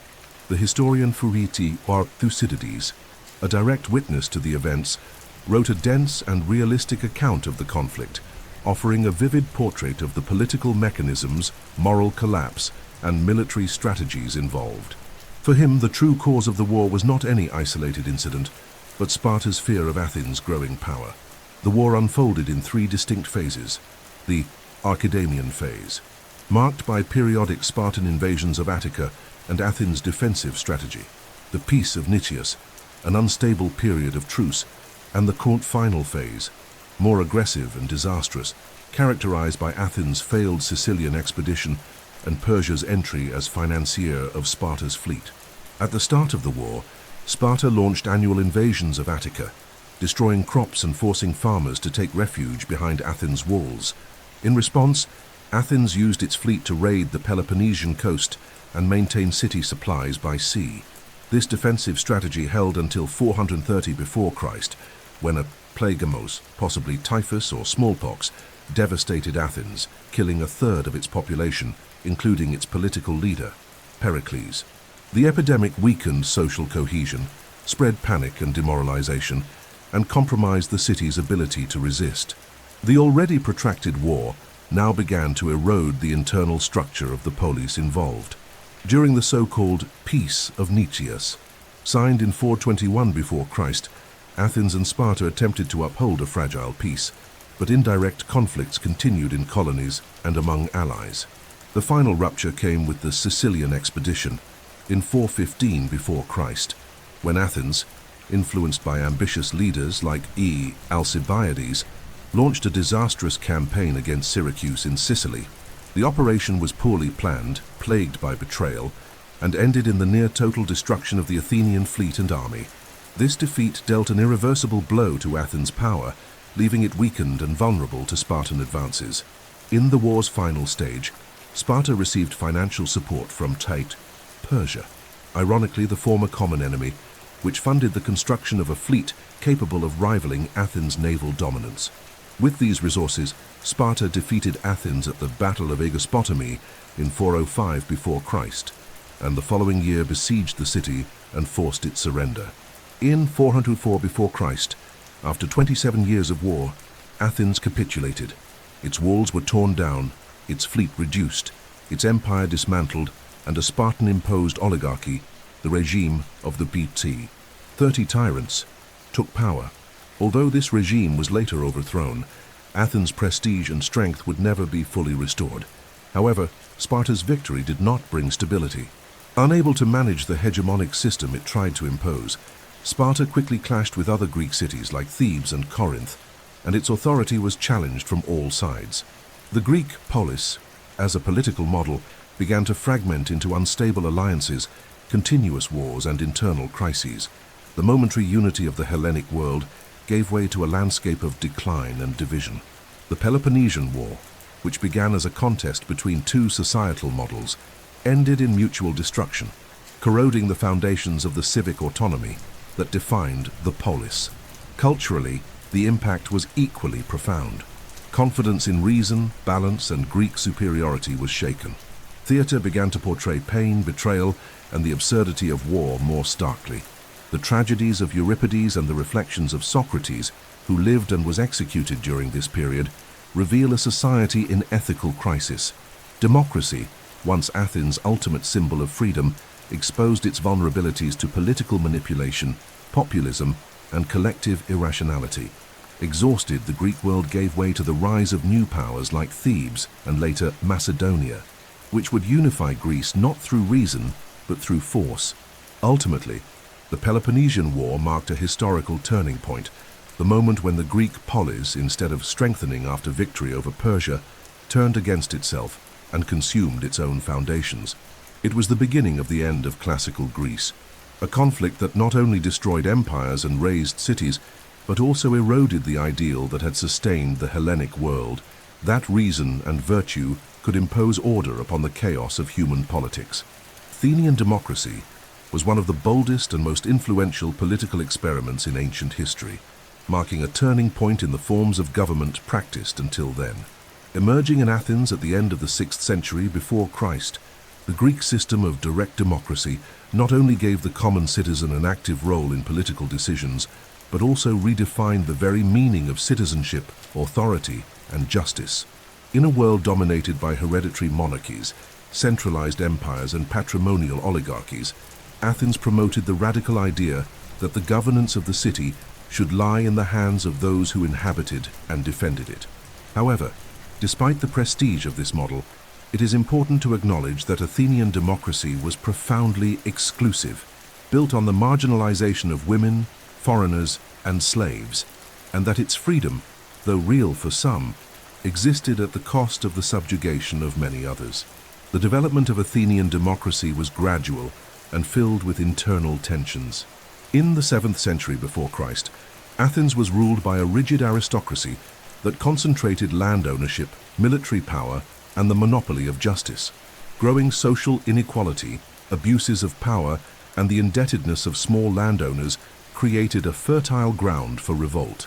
In response, reformers like Draco codified laws into a harsh system, and Solon in the early 6th century before Christ implemented fundamental reforms. He abolished debt slavery, introduced wealth-based political classes, and established popular courts. These measures opened the structures of the polis into the middle classes and expanded the space for political negotiation, even though important restrictions remained. The true founder of democracy, however, was Cleisthenes. At the end of the 6th century before Christ, after the overthrow of the tyrant Pisistratus and his sons, Cleisthenes reorganized Athens based on territorial, rather than genealogical criteria, breaking the power of aristocratic families. He created civic tribes and the Council of 500 Dalos, a body responsible for preparing legislative proposals, and strengthened the ecclesia, the popular assembly composed of all adult male citizens. He also instituted ostracism, a mechanism by which any citizen deemed dangerous to democracy could be exiled for 10 years via secret ballot. This structure turned Athens into the first stable and functional democracy of the ancient world, where decisions were made collectively and power was constantly rotated and monitored. During the 5th century before Christ, especially under the leadership of Pericles, Athenian democracy reached its peak. With the growth of the maritime empire and tribute from the Delian League, Athens could finance civic participation. Citizens began receiving payment for holding public office and attending courts, allowing even the poorest to participate in political life. Democracy became not just a right, but a civic duty. The agora, the heart of the city, buzzed with debates, accusations, decisions, and celebrations. The popular courts, composed of randomly selected jurors, judged cases based on rhetoric and persuasion. Administrative offices were filled by lot, not by election, reinforcing equal opportunity. Only specialized positions like that of strategos, general, required election due to their technical nature. Nevertheless, this democracy was extremely restricted. Only about 10% of Athens' population had full political rights. Excluded were all much women, who, even if born in Athens, could not vote, speak in the assembly, or hold public office.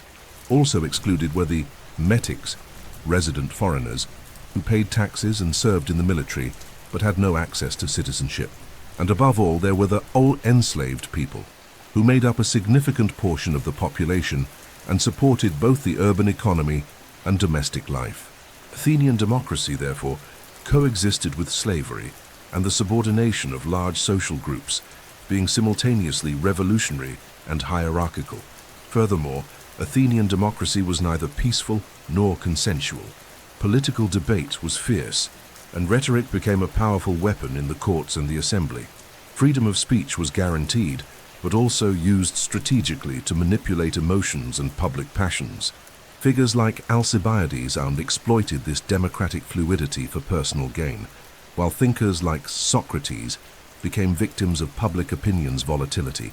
The trial and execution of Socrates in 399 before Christ reveals the fragility of a system where the voice of the people could be swayed by resentment, fear, and rumors. Democracy, although vibrant, was vulnerable to shifts in public discourse and to demagoguery. With Athens' defeat in the Peloponnesian War and the brief installment of the 30 Tyrants regime, democracy was suspended, though later restored. However, its prestige had already been shaken, and its influence began to decline. During the 4th century before Christ, Athens attempted to preserve its institutions, but it was no longer the dominant power in the Greek world. The rise of Macedonia, and later the empire of Alexander the Great, radically transformed the political landscape. The autonomous poleis gave way to centralized kingdoms, and the Athenian model of direct democracy became a remembered, studied, and eventually mythologized model. Despite its limitations, the legacy of Athenian democracy is immense. It was the first attempt to build a political system based on the direct sovereignty of citizens, on the random selection of officials, on formal equality before the law, and on active participation in public life. Its influence can be traced to modern republican models, inspiring Enlightenment thinkers, the French Revolution, and the creation of Western constitutions. Athenian democracy is not a model to be copied in full, but a foundational origin to be understood. Its brilliance and its shadows reveal how the democratic ideal can coexist with structural inequalities, and how it can also be continually reimagined, expanded, and reshaped over time. Greek philosophy represented one of the greatest intellectual revolutions in human history. It was in ancient Greece that human thought made an extraordinary conceptual leap. It moved from mythological narratives based on the will of the gods to a systematic search for rational, observable, and universal explanations about the world, human beings, and the cosmos.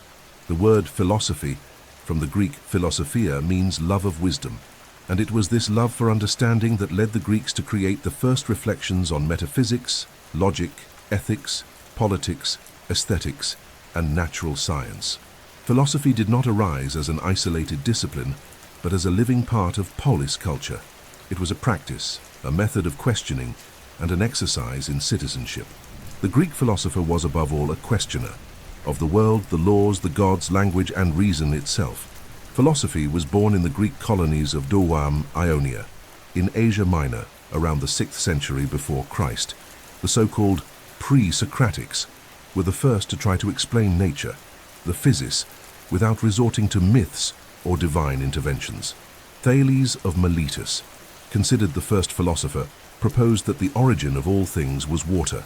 Then Anaximander spoke of an indefinite principle, the apeiron, and Anaximenes suggested that air was the primordial substance. These thinkers searched for a unifying element to explain the multiplicity of reality, inaugurating a mode of thought grounded in reason, observation, and internal coherence. They did not write systematic treatises, but rather fragments and aphorisms that invited contemplation and debate.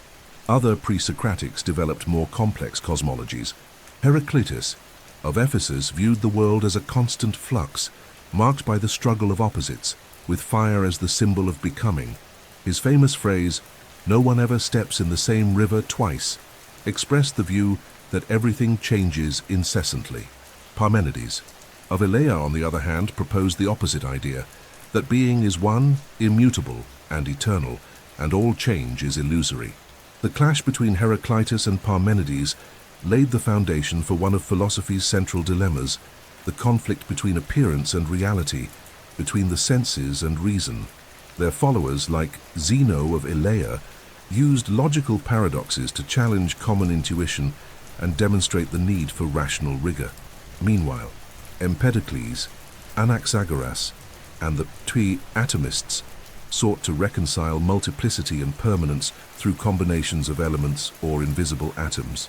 Greek philosophy took a qualitative leap with Socrates, a central figure in Western thought. Socrates left no writings. His philosophy was transmitted by his disciples, especially Plato. Socrates broke away from the cosmological focus of the pre-Socratics and turned to ethical and political questions. What is justice? What is virtue? How should one live? He used dialogue as a method of inquiry, exposing contradictions in others' arguments and leading his interlocutors to a state of productive doubt.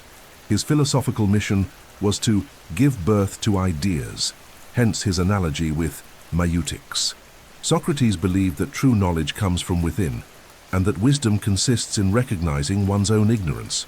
His critical stance, however, deeply unsettled Athenian democracy. He was accused of corrupting the youth and denying the city's gods. In 399 before Christ, he was tried and sentenced to death, becoming a martyr of philosophy. Plato, his disciple, systematized philosophical thought in one of the most influential works in history, the Dialogues. Founder of the Academy, the first permanent philosophical school in the West, Plato developed an idealist philosophy based on the distinction between the sensible world, imperfect and mutable, and the world of ideas, eternal, immutable, and true.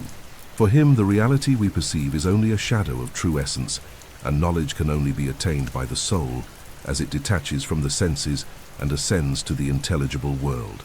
In The Republic, Plato presents his vision of an ideal society governed by philosopher kings, where justice is the harmony between the parts of the soul and the classes of the city. Education for Plato was the path to liberation from ignorance, symbolized in the famous allegory of the cave. Aristotle, Plato's student, took a different path.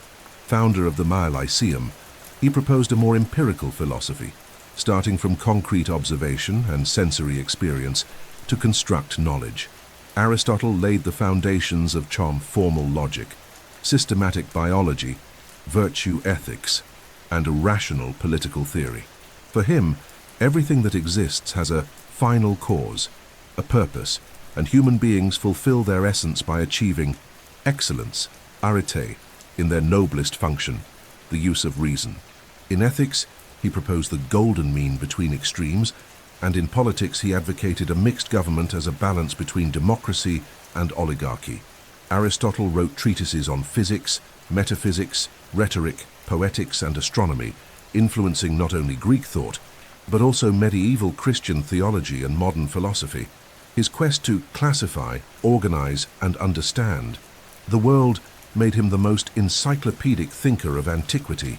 Greek philosophy was not abstract knowledge, it was a way of life. The philosopher was not merely a theorist, but someone devoted to self-knowledge, self-mastery, and character formation. Later, philosophical schools, like the Stoics, Epicureans, Skeptics, and thus Neo-Platonists, continued this ideal, proposing ways of living according to reason, nature, or the pursuit of ataraxia, the tranquility of the soul. Philosophy shaped behavior, educated the youth, guided political decisions, and questioned the limits of existence. It was, as Plato would say, a preparation for death, or, in modern terms, a way of living with greater clarity, integrity, and awareness. To understand Greek philosophy is to understand the origin of rational thought, systematic critique, dialogue as method, and reason as a guide for human life. It is not just about studying ancient ideas, but about reconnecting with the fundamental questions that still accompany us today. What is good? What is truth? How should we live together? What is the meaning of existence? By posing these questions in a structured way for the first time, the Greek philosophers initiated a journey that humanity continues to walk, a path that, though ancient, has never ceased to illuminate the present. Greek theatre was not merely a form of entertainment. It was a pillar of civic education, a tool for political and moral reflection, and one of the most sophisticated artistic expressions of ancient Greece. Born in the context of religious festivals dedicated to Dionysus, the god of wine, fertility, and ecstasy, Greek theatre developed as a public, collective, and ritualistic practice that united aesthetic, philosophical, and social elements. Theatrical performances were held in open-air amphitheatres before thousands of spectators and were part of official city-state festivals such as the City Dionysia in Athens. Theatre was embedded in the life of the poleis, influencing public opinion and offering a unique way to explore the deepest dilemmas of human existence. The structure of classical Greek theatre was composed of three main elements: tragedy, comedy, and satyr drama, although the first two left the most enduring legacy. Plays were presented in dramatic competitions where tragic and comic poets submitted their works to a jury of citizens. Performances took place in venues like the Theatre of Dionysus, located on the southern slope of the Athenian Acropolis, and could last the entire day. The audience consisted of free men, citizens, metics, and even slaves, and exceptionally a few women. Admission was subsidized by the state, as theatre was seen not as a luxury for the elite, but as an extension of democratic and religious life. Greek tragedy evolved as a dramatic form that exposed moral and existential conflicts in extreme situations. Its themes were almost always drawn from mythology, but reinterpreted in light of contemporary tensions. Tragic characters faced insoluble dilemmas, devastating passions, and were subject to the inexorable workings of, say, fate. The tragic hero was neither entirely virtuous nor wholly villainous. They were human figures with flaws, greatness, and depth. The tragic flourished hamartia led to a moment of recognition, anagnorisis, and ultimately to the inevitable downfall catastrophe. The function of tragedy was to provoke catharsis, the emotional purification of the spectator through fear and compassion. It was an invitation to empathy, introspection, and awareness of the limits of human action in the face of cosmic and social order. The three great names of Greek tragedy were Aeschylus, Sophocles, and Euripides. Aeschylus, the oldest, introduced the second actor and elevated the literary and symbolic level of drama, especially in the trilogy Oresteia, which deals with justice, vengeance, and the foundation of human tribunals to replace blood justice. Sophocles, author of Oedipus Rex, Mars, and Marv Antigone, Watiwa, expanded dramatic resources by introducing the third actor and deepening individual ethical conflicts. His characters struggle against fate and the contradictions of law and morality. Euripides, considered more critical and innovative, explored the psychological and emotional depth of characters, questioning traditional values of religion, war, and the role of women. His works, such as Medea, the Trojan Women, and Hippolytus, are dense with anguish and social critique. Greek comedy, on the other hand, served a different function: to satirize, provoke laughter, and comment on the political, social, and cultural issues of the day. Old comedy, represented mainly by Aristophanes, was characterized by irreverent language, caricatured characters, and absurd situations. But behind the laughter lay sharp criticism of power, war, corruption, and elite hypocrisy. Plays like Lysistrata, in which women stage a sex strike to end the war, and The Clouds, which mocks Socrates and the sophists, show how comic theatre served both as an outlet and a pedagogical tool. Comedy was a way to reveal uncomfortable truths, question authority, and stimulate critical thinking. Greek theatre used masks, which allowed actors to portray multiple characters and amplify vocal expression. All actors were men, even in female roles, and the number of main performers was limited, usually 2 or 3, supported by a chorus, which commented on the action, reflected collective emotions, and connected with the audience. The site orchestra, a circular space in front of the stage, was where the chorus moved and sang, and the humskeni, a structure at the back, served as a symbolic backdrop. Scenic elements were minimal. The power of the theatre lay in the word, gesture, and moral impact of the lines. More than an art form, theatre was an institution of the poleis. Through it, citizens could reflect on power, justice, piety, pride, and collective destiny. The Greek spectator was not a passive consumer of stories, but a member of the political community, seeing in the heroes' dilemmas a mirror of their own society. The issues raised on stage echoed in courts, assemblies, and public squares. Theatre contributed to moral formation, civic debate, and the preservation of collective memory. By dramatizing the great conflicts of the human condition, it taught, moved, and politicized. The legacy of Greek theatre is incalculable. Its dramatic structures, archetypal characters, narrative techniques, and educational function deeply influenced Western literature, cinema, pedagogy, and philosophy. Even today, we perform Oedipus, laugh with Lysistrata, and see ourselves in Antigone's dilemmas.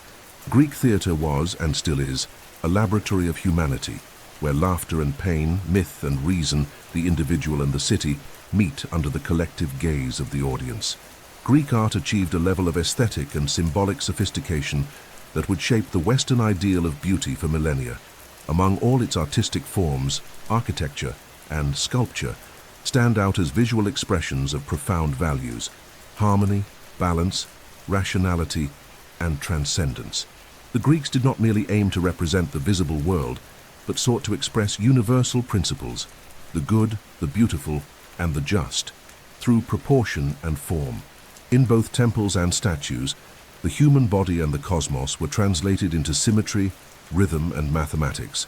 Greek art was not merely decorative, it was a rational, philosophical, and spiritual language capable of communicating the order of the world and the ideal of the polis. Greek architecture developed from religious and civic needs. The most emblematic building was the temple, the symbolic dwelling place of the gods and the center of a city's religious activities. Temples were built on elevated platforms, stylobates, with columns supporting the entablature and roof. The architectural styles, known as orders, evolved over time. The Doric, simpler and more austere, dominated the Peloponnesian regions. The Ionic, more slender and ornate, arose in Asia Minor, and the later Aric Corinthian introduced richly decorated capitals with acanthus leaves. Each order was not just an aesthetic style, but a statement of values. The Doric evoked strength and simplicity, the Ionic, elegance and fluidity, the Corinthian, exuberance and sophistication. The most famous temple of ancient Greece is the Parthenon, dedicated to the goddess Athena. Built in the 5th century before Christ during the height of Athenian democracy. Erected on the Acropolis, the Parthenon is a synthesis of geometric perfection, advanced engineering, and political symbolism. Its proportions follow the so-called golden ratio, and many of its elements feature optical corrections, slightly curved columns, a subtly convex base, to counter visual illusions and enhance the harmony of the whole.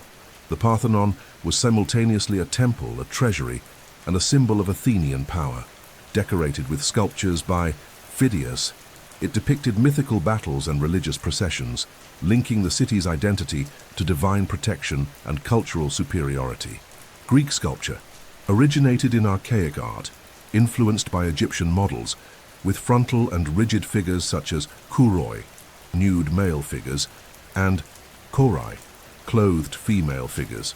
However, starting in the 5th century before Christ, during the classical period, the sculpture began to portray the human body with anatomical realism, restrained movement, and idealized expression. The human figure became the center of art, not as an individual but as an archetype of universal humanity, where form and content fused to represent inner balance, discipline, and reason. Works such as the Discobolus by Damiron, the Doriphoros by Hasiris Polykleitos, and the Parthenon sculptures exemplify this pursuit of formal perfection. Polykleitos even wrote a treatise, the Canon, in which he defined the ideal proportions of the human body. In the Hellenistic period, following Alexander's conquests, Greek sculpture took on new dimensions. It became more expressive, dramatic, and dynamic. Works from this period portrayed intense emotions, exaggerated movement, and everyday or mythological scenes with great theatricality. Examples such as the Winged Victory of Samothrace, the Venus de Milo, and the Laocoon group reveal an art focused on pathos, the emotional experience of the observer. Sculpture no longer sought only classical harmony, but explored contrast, tension, and sensuality. This shift was not a rejection of technique, but an expansion of themes and the emotional power of form. Greek monumental art was not confined to temples and isolated statues. It appeared on fan friezes, metopes, tombs, theaters, public altars, and throughout the urban landscape of the polis. It was a public, accessible art form aimed at ethical formation and civic celebration. Common themes included mythical battles, religious scenes, heroic deeds, athletic victories, and acts of sacrifice. Each image carried meaning: a warrior's gesture, a goddess's gaze. The curve of a body conveyed not only technique, but also worldviews, politics, and spirituality. The Greeks used marble and bronze not just to sculpt bodies, but to inscribe the ideals of a civilization into stone. Finally, it is important to remember that Greek temples and sculptures were originally painted. The image we have today of smooth white marble is the result of time's erosion. Modern studies have revealed that there was paint, blue, red, gold, and green, applied precisely to reliefs and columns. The polychromy aimed to make the art even more impactful, sensory, and connected to everyday experience. The idealization of classical whiteness is a later construction, born of the Renaissance rediscovery of Greek art and the exaltation of pure marble. Greek architecture and sculpture were not merely ways of beautifying space or exalting the gods. They were means to educate the eye, train judgment, communicate values, and perpetuate the ethos of the poleis. In the harmony of columns and the tension of musculature, the Greeks encoded their deepest beliefs about order, balance, humanity, and transcendence. That is why their art remains alive, because, more than aesthetic objects, it speaks to us about what it means to be human in the midst of time, the city, and the sacred. Religion in ancient Greece was inseparable from public, private, and political life. It was not an individualized or dogmatic system of faith like modern religions, but a practice integrated into the collective existence of the polis and the cyclical nature of the world. For the ancient Greeks, the gods were everywhere, in storms, harvests, wartime victories, and the most intimate moments of life. The divine was not distant or invisible. It was near, anthropomorphic, active, and often unpredictable. Greek religion, therefore, did not demand conversion, but ritual participation, respect for ancestral customs, and fulfillment of public obligations. Honoring the gods was as much a civic duty as a spiritual one, and disrespecting them could mean not only personal misfortune, but ruin for the entire city.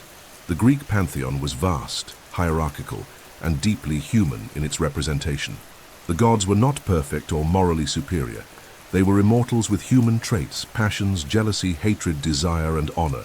There's 12 Olympian gods, most notably Zeus, Hera, Athena, Apollo, Artemis, Aphrodite, Ares, Demeter, Hermes, Hephaestus, Poseidon, and Hestia, or Dionysus, formed the divine elite, each with domains of influence, temples, festivals, and symbols. However, many other beings were also worshipped, chthonic deities tied to the underworld, deified heroes like Heracles and Achilles, nature spirits, and allegorical personifications such as justice, Dike, and victory, Nike. Greek polytheism was fluid, flexible, and adaptable, a network of local beliefs that connected but rarely unified under a common doctrine. Greek religious worship was predominantly ritualistic. Religiosity was expressed through concrete acts, sacrifices, offerings, processions, dances, music, athletic contests, and festivals. Animal sacrifices were central to many ceremonies. Bulls, rams, and pigs were slaughtered on public altars, their meat divided between the gods, who received bones and fat burned as smoke, and the people, who consumed the meat in a communal feast. This division symbolized the alliance between divine and human realms. There were also purification rites using water and fire, and offerings of wine, honey, flowers, jewelry, and food. Each polis had its tutelary deities and its own festival calendars, like the Panathenaea in Athens, the Carnea in Sparta, the Pythian Games on Chios in Delphi, among many others. Greek temples were not places of congregation like modern churches. They were the homes of the gods, housing their statues and serving as ritual centers. Worship took place outdoors in front of the altar, and priests and priestesses acted more as guardians of rituals than preachers. The priestly role was not lifelong or hereditary. In many cases it was temporary, and citizens themselves could participate in certain rites. Religion was thus inclusive in civic terms, but selective in its gender and social structures. Some women held important religious roles, like the Pythia of Delphi. But most cults were dominated by male and patriarchal frameworks. One of the most fascinating aspects of Greek religiosity was the oracle, especially that of Apollo at Delphi. There, priestesses entered a trance and delivered ambiguous responses to pilgrims, from kings and generals to ordinary farmers. The oracle was consulted before wars, city foundations, and major political decisions. Its prestige was so great that Delphi was considered the navel of the world and a symbol of divine wisdom. Beyond the oracles, there were also religious mysteries, such as the Eleusinian mysteries, dedicated to Demeter and Persephone, offering secret initiations and promises of a more favorable afterlife. These cults were more individual, shrouded in secrecy, and represented an alternative spirituality within the traditional religious system. Unlike later monotheistic religions, Greek religion did not promise personal salvation or eternal damnation. The emphasis was on maintaining balance between humans and gods.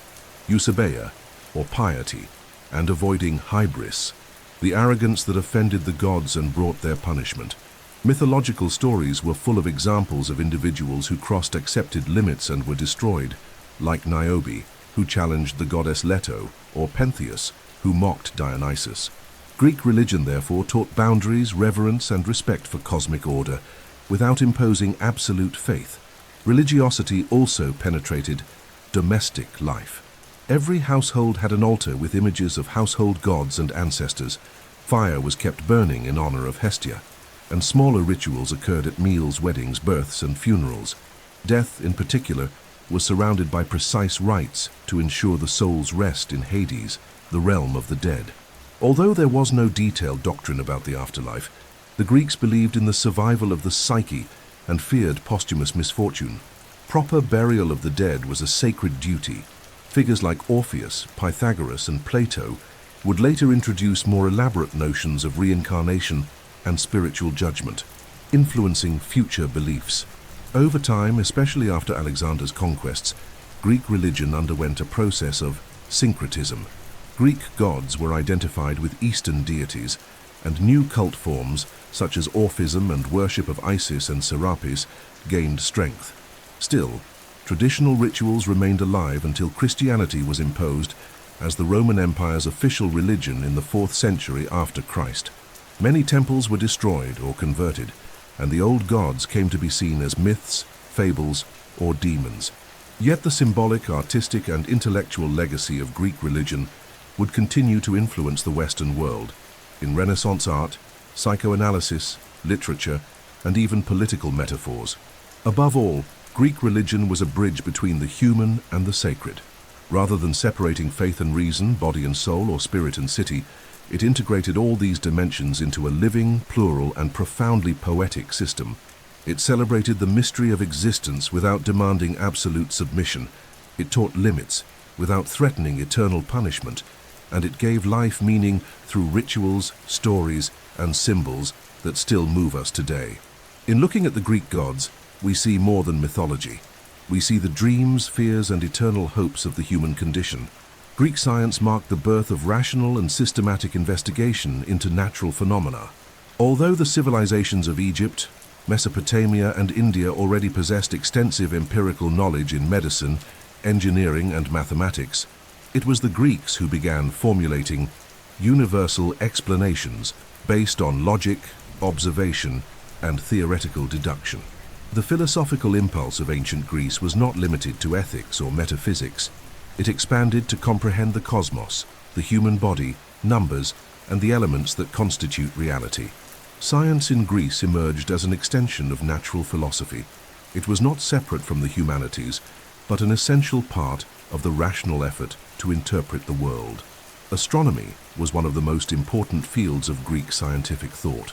Early astronomers like Anaximander and Anaximenes proposed models to explain celestial movements based on natural principles rather than attributing them to the direct actions of gods. Anaximander, for instance, suggested that the Earth floated freely in space without needing support, and was among the first to imagine a spherical cosmos. Later, Pythagoras and his school associated the movements of celestial bodies with mathematical and harmonic proportions, laying the foundation for an orderly and intelligible view of the universe.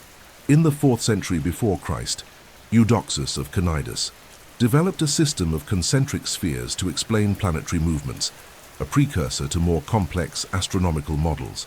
The peak of Greek astronomy came with Aristarchus of Samos in the 3rd century before Christ, who proposed a revolutionary idea that the Earth revolved around the Sun. This heliocentric model, however, was rejected at the time, as it contradicted sensory intuition and Aristotelian models. The theory that prevailed for centuries was that of Claudius Ptolemy in the 2nd century after Christ, based on a geocentric universe with the Earth immobile at the center and the planets revolving around it in perfect spheres. Although incorrect, the mathematical complexity of the Ptolemaic system allowed for accurate astronomical predictions and remained dominant for nearly 1,400 years until the Copernican revolution in the 16th century. Another field of excellence was mathematics. The Greeks inherited knowledge from the Egyptians and Babylonians, but transformed it into a deductive system, based on axioms and demonstrations. Mathematics ceased to be merely a utilitarian technique and became a model of abstract reasoning. The most famous example is Euclid, whose work, The Elements, organized geometry in a logical and rigorous way, influencing generations up to the present. He proved theorems from simple postulates, establishing the standard for Western scientific reasoning. Alongside him, Archimedes of Syracuse stood out for his brilliance in combining geometry, mechanics, and calculus. He discovered principles of levers, buoyancy, and curved surfaces, anticipating integral calculus with surprisingly modern tools. The Greeks also made remarkable advances in medicine and anatomy. Hippocrates of Cossa, regarded as the father of medicine, broke with the notion that diseases were divine punishments and treated them instead as natural disorders related to imbalances in the four bodily humors: blood, phlegm, yellow bile, and black bile. The O Hippocratic Corpus, a collection of medical texts attributed to him and his followers, established principles of clinical observation, diet, prognosis, and professional ethics, including the famous Hippocratic Oath. Centuries later, Herophilos and Erasistratus and Taixi in Alexandria performed human dissections and described the nervous system, brain, and blood vessels with surprising precision for their time, although such practices later became controversial and were abandoned. Physics and mechanics were also rigorously studied. Aristotle wrote extensively on motion, gravity, and causality, although many of his ideas, such as the belief that heavier objects fall faster, were later refuted. Archimedes, on the other hand, applied mathematical principles to statics and hydrostatics, formulating laws on levers, the center of gravity, and the famous Archimedes principle, which explains why bodies float in liquids. He also designed complex mechanical devices, including hydraulic screws, catapults, and mirrors, to concentrate sunlight, blending theory and practice with a degree of ingenuity rarely seen in antiquity. Greek science also contributed to the development of logic as a tool for thought. Aristotle systematized deductive logic, defining syllogisms and principles such as non-contradiction and the law of the excluded middle. These concepts laid the foundation not only for science, but for all of Western philosophy, and are still used today in mathematics, computing, and formal reasoning. For the Greeks, the search for truth required an internal coherence of reasoning and observation of reality, though at times they favored reason over direct experimentation. Finally, we must highlight the role of the fine library of Alexandria, one of the greatest centers of knowledge in the ancient world. Founded in Hellenistic Egypt, the library housed thousands of scrolls and manuscripts from across the known world.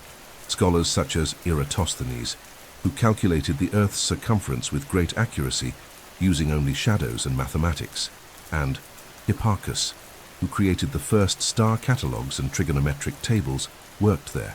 The fusion of Greek spirit with Eastern knowledge sparked a true scientific renaissance in antiquity, whose fruits would not be revived until many centuries later. Greek science was therefore more than a collection of discoveries. It was a new way of thinking. It taught us that the universe can be understood through reason, that the laws of nature are accessible to the human mind, and that doubt is the starting point of all knowledge. Despite its limitations, the scientific legacy of the Greeks remains alive in the foundations of the scientific method, in the language of mathematics, and in the curiosity that drives all inquiry. In every telescope, equation, or hospital, there is a distant echo of the question the Greeks once dared to ask: why is the world the way it is? The economic foundation of ancient Greece was not in its cities filled with temples, theaters, and philosophies, but in the countryside, in the arid hills and narrow valleys where agriculture, limited by geography, sustained the body of the polis and nourished its religious, social, and military cycles. Unlike other great civilizations of antiquity that thrived on fertile lands irrigated by abundant rivers, such as Egypt and Mesopotamia, the Greeks had to wrest sustenance from a mountainous, dry, and often infertile terrain. Still, from this tense relationship with the land emerged the organization of labor, agrarian structure, social divisions, and even wars over territorial expansion. To understand Greek agriculture is to understand the real economy of antiquity, not the one of coins and monuments, but the one rooted in daily survival and the struggle for limited resources. Most of the Greek population lived in rural areas, scattered across small properties called kleroi, passed down through generations as the foundation of family subsistence. On these lands, farmers primarily cultivated grains, wheat and barley, though yields were often low due to irregular rainfall, lack of fertilizers, and the difficulty of tilling rocky soil. Barley, being more resilient, was the dominant grain in the diet, consumed as coarse bread, porridge, or cakes mixed with honey and olive oil. Wheat, more prized, was often imported from regions like Thrace and Egypt. Food insecurity was constant, and famine was not uncommon, even in the wealthiest poleis. Beyond grains, Greeks practiced the so-called Mediterranean agricultural triad: grapevines, olive trees, and wheat. The cultivation of grapevines allowed for the production of wine, an essential drink in Greek culture, consumed diluted with water during rituals, banquets, and political gatherings. Olive trees, in turn, produced an olive oil, which served not only for cooking but also for lighting, skin hydration, religious anointing, and as a base for perfumes. Olive oil would become one of Greece's main exports. Both crops required time, skill, and patience, as they took years to mature. Their presence symbolized stability and tradition, markers of a family or city's continuity. Animal husbandry was more limited, constrained by space and natural resources. Goats and sheep were common, providing milk, cheese, and wool. Oxen were used for plowing, while pigs and chickens served everyday dietary needs. Beef was rare, typically reserved for religious sacrifices or special occasions. In contrast, fishing was an important source of protein, especially in coastal regions. The Sigean and Ionian seas offered fish, mollusks, and sea urchins, and the markets of the poleis displayed various kinds of seafood, though preservation relied on rudimentary methods like salting. The Greek agricultural economy relied heavily on dreg, family labor, and the use of kou, slaves. Poorer citizens worked their own land, while wealthier landowners could delegate tasks to servants or enslaved people who formed an invisible and silent backbone of rural production. These slaves were often prisoners of war or descendants of conquered populations, performing tasks ranging from farming and herding to domestic work. However, there were no large, centralized estates like those in Rome. Most properties were modest and highly dependent on manual labor. The rural Greek economy also faced seasonal and structural challenges. The scarcity of arable land led many communities to establish colonies around the Mediterranean and Black Sea, founding new poleis in places like Sicily, southern Italy, Libya, and the Anatolian coast. Colonization was not only commercially motivated, but also a response to the need to redistribute population and alleviate pressure on local resources.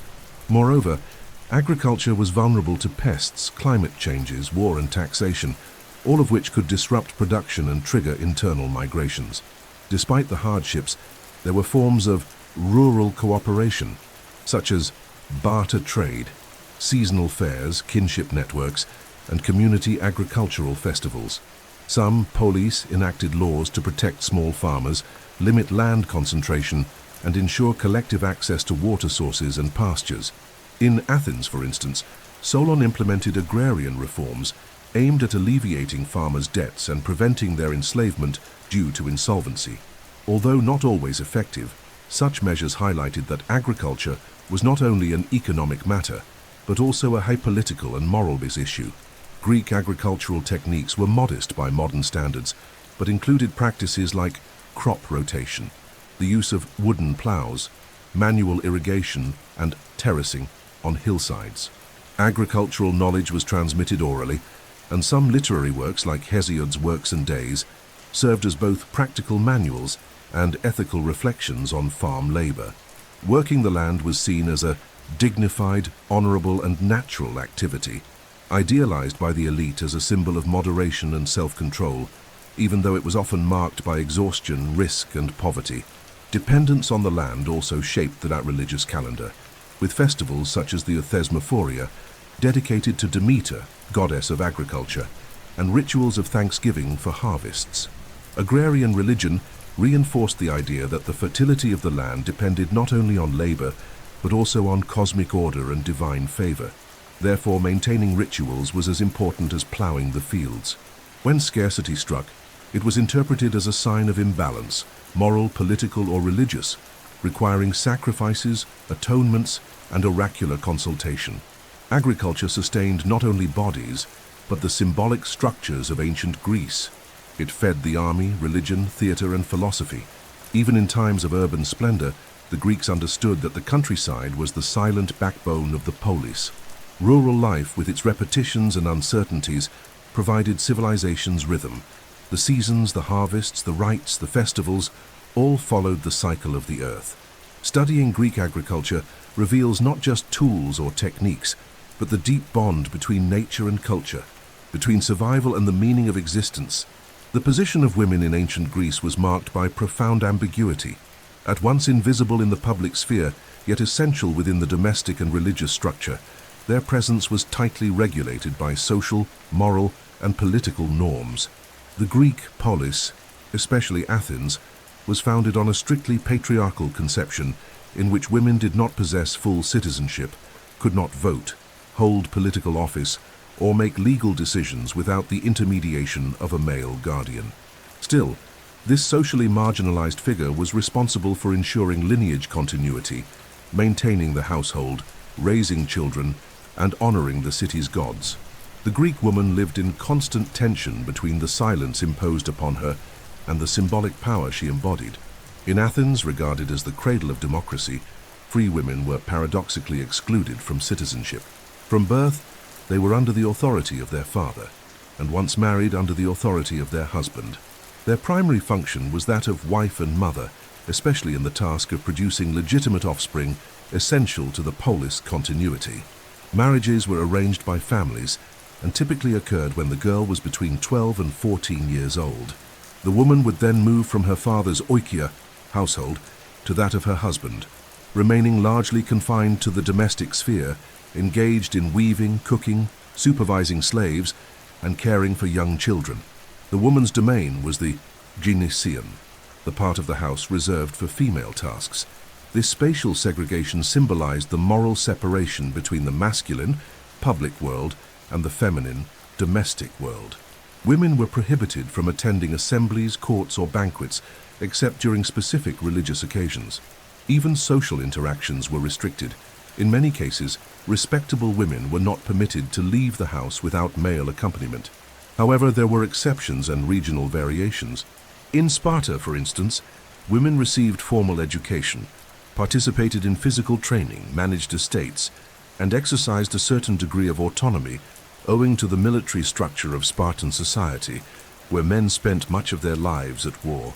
The image of the Greek woman also manifested in mythological narratives, often with ambivalence. Figures like Pandora, the first woman created by the gods, carried a curse that unleashed all evils upon humanity. In contrast, Penelope, as wife of Odysseus, symbolized marital fidelity, intelligence, and patience. Meanwhile, Medea and Antigone represented the transgression of feminine norms, challenging male authority with tragic consequences. These archetypes shaped social imagination. A woman could be a source of disorder or a model of virtue, depending on her adherence to established codes. Despite their marginalization, women played crucial roles in religious cults. They participated in exclusive rituals such as the Thesmophoria, festivals honoring Demeter, tied to fertility of both land and woman. They also served as priestesses in various temples, like those of Athena or Artemis, and the famous Pythia, priestess of Apollo at Delphi, was the most revered oracular voice in the Greek world. In these roles, women held authority and public presence, though confined to the sacred domain. This duality, political exclusion and ritual significance, reveals how the feminine was viewed as a vital, dangerous, and necessary force that had to be controlled and channeled. The lives of foreign women, metics, and enslaved women followed different dynamics. Female slaves were used for domestic labor, sexual services, or agricultural work. They had no legal rights and were considered property, Meanwhile, Hetairai, a type of cultured and independent courtesan, enjoyed a degree of prestige in intellectual and political circles, particularly in Athens. Unlike Athenian wives, they attended banquets, discussed philosophy and art, and in some cases influenced powerful figures such as Pericles and Socrates. The presence of these women illustrates the complexity of social relations and the many roles women could occupy in Greek life, ranging from silence and obedience to subversion. Female education varied by class and city. Generally, it was limited to domestic skills and the memorization of moral values, but in specific contexts, such as Sparta or among the Hetairai, instruction could include reading, music, dance, and rhetoric. Some Greek women became renowned for their intellectual contributions, like Aspasia of Miletus, companion of Pericles, famed for her intelligence, and Hypatia, albeit much later in Hellenistic Egypt, as a symbol of the woman, philosopher, and scientist.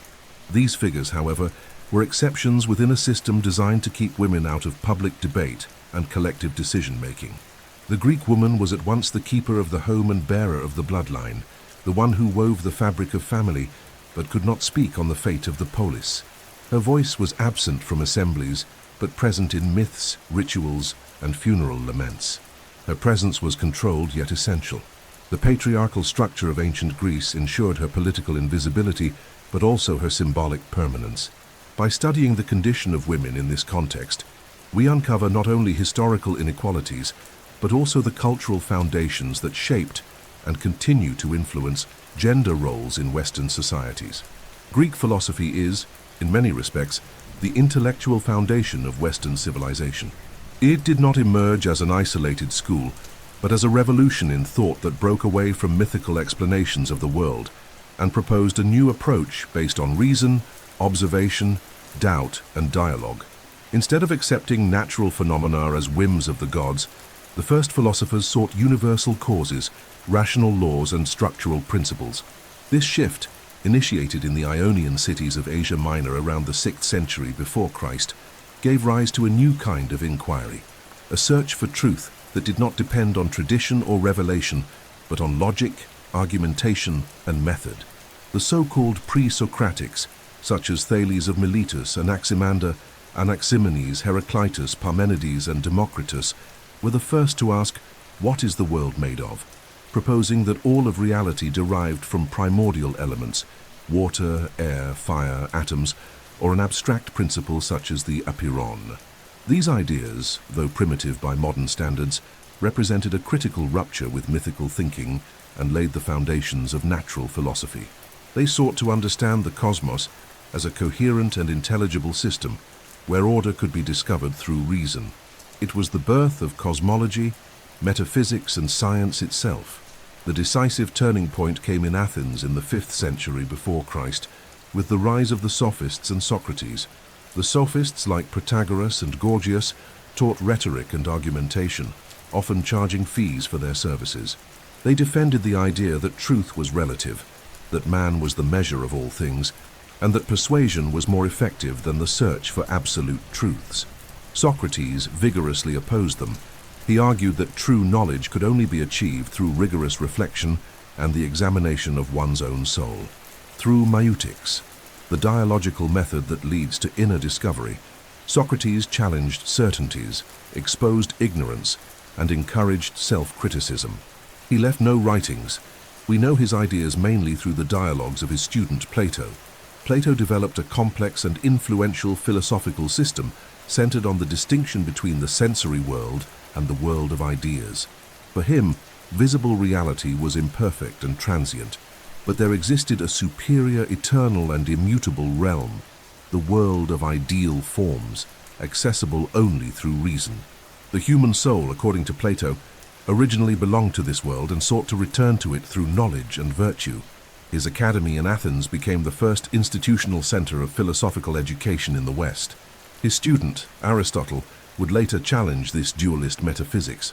Founder of the Lyceum, Aristotle argued that knowledge should begin with sensory experience and be organized into logical categories.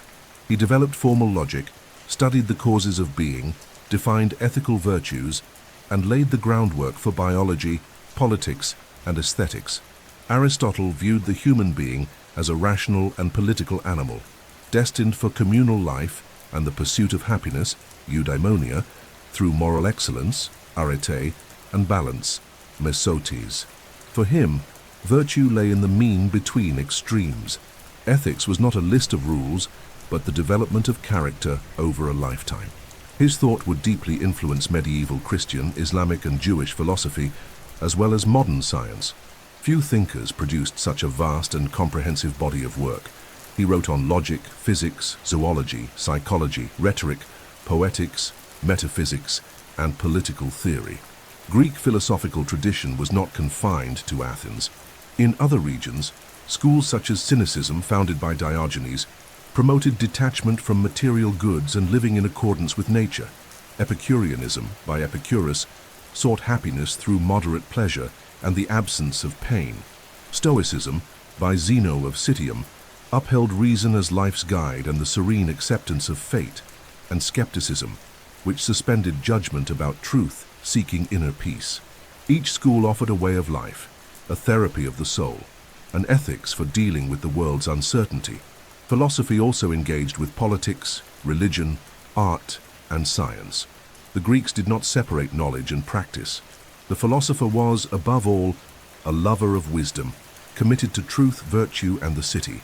His role was not merely speculative, but transformative, changing how people lived, judged, and governed. Plato saw the philosopher as the ideal ruler, capable of seeing beyond appearances. Aristotle, more pragmatic, studied existing constitutions and suggested ways to achieve the common good. In both cases, philosophy was a tool of moral and political education. Even after the decline of the Greek poleis, the philosophical legacy was preserved by Hellenistic schools and later by the Roman Empire.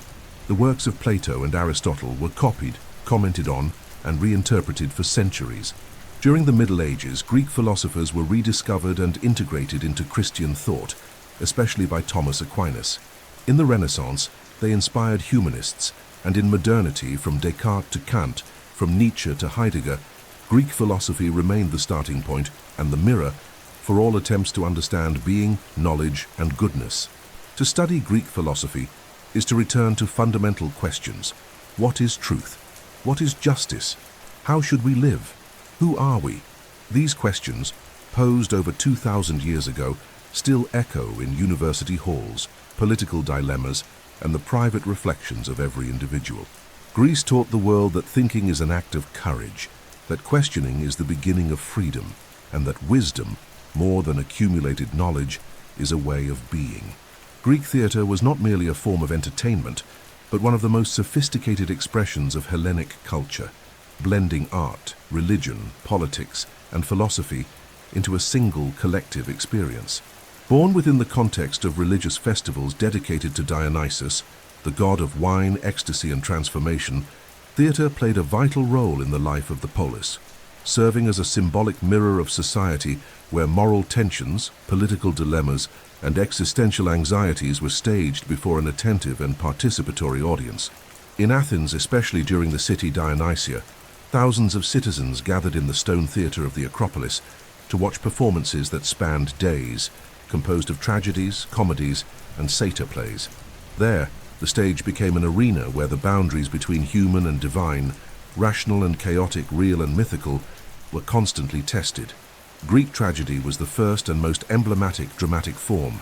Evolving from choral hymns known as dithyrambs, tragedy developed into stage narratives with actors portraying heroic characters before a chorus that commented on, judged, or reflected upon the events. Three major authors dominated the genre: Aeschylus, Sophocles, and Euripides. Each brought aesthetic, structural, and philosophical innovations that would define the Western theatrical tradition. Aeschylus, the earliest, emphasized fate and divine justice, with works like Prometheus Bound and the Oresteia trilogy. Sophocles, author of Oedipus Rex and Antigone, deepened the conflict between human freedom and divine will. Euripides, in turn, humanized his characters, exploring their emotions, traumas, and contradictions in plays like Medea and The Trojan Women. Tragedy addressed universal themes: guilt, honor, revenge, power, love, madness, and death. It drew inspiration from Homeric myths and local legends, but reinterpreted them through the lens of contemporary civic and ethical values. It was an exercise in catharsis, as Aristotle defined, a purging of emotions through fear and pity. The audience, in witnessing the fall of heroes, not only felt but reflected on their own condition and the dilemmas of communal life. Tragedy offered no easy answers, but revealed the complexity of human action in the face of superior forces or internal struggles. Greek comedy, by contrast, was born with a different purpose: to satirize reality, provoke laughter, criticize power, and invert social order. Its foremost representative was Aristophanes, author of plays such as The Clouds, Lysistrata, The Wasps, and The Birds. In these works, kings, philosophers, gods, and citizens were freely and irreverently ridiculed. Athenian comedy, especially what is known as Old Comedy, was political, obscene, fantastical, and subversive. It said what could not be spoken in the agora or the courts, functioning as a social pressure valve and a field of intellectual critique. By laughing at institutions, ideas, and customs, the audience exercised symbolic citizenship. Later new comedy emerged, with authors like Menander, who abandoned political themes and turned to daily life, love stories, families, and social misunderstandings. This style of comedy would directly influence Roman drama, Renaissance theatre, and modern dramaturgy, becoming the root of comedies of manners and romantic plots. The physical space of the Greek theatre was also carefully designed. The amphitheatre, built outdoors on natural slopes, used the terrain's acoustics to amplify the voices of actors and the chorus. The stage, Skene, was simple, with few scenic elements. Exaggerated masks and symbolic costumes helped define characters. Only men were allowed to act, even in female roles. The chorus was essential to the drama. It commented on events, interacted with actors, and expressed the collective voice of the polis and of fate. This tripartite structure, prologue, dramatic episodes, and choral interludes, became the model for Western theatre for centuries. Theatre was funded by wealthy citizens, chorigoi, as a form of civic duty and social prestige. The state organized dramatic competitions and awarded the best plays. Attending theatre was both a civic and religious obligation. Citizens received financial assistance to attend, and authorities selected jurors. There, politics, morality, history, mythology, psychology, and language were taught. It was a collective sensory education, a school of virtue and critique, where people learned from the suffering of heroes, the mistakes of tyrants, the cunning of women, and the fantasies of the gods.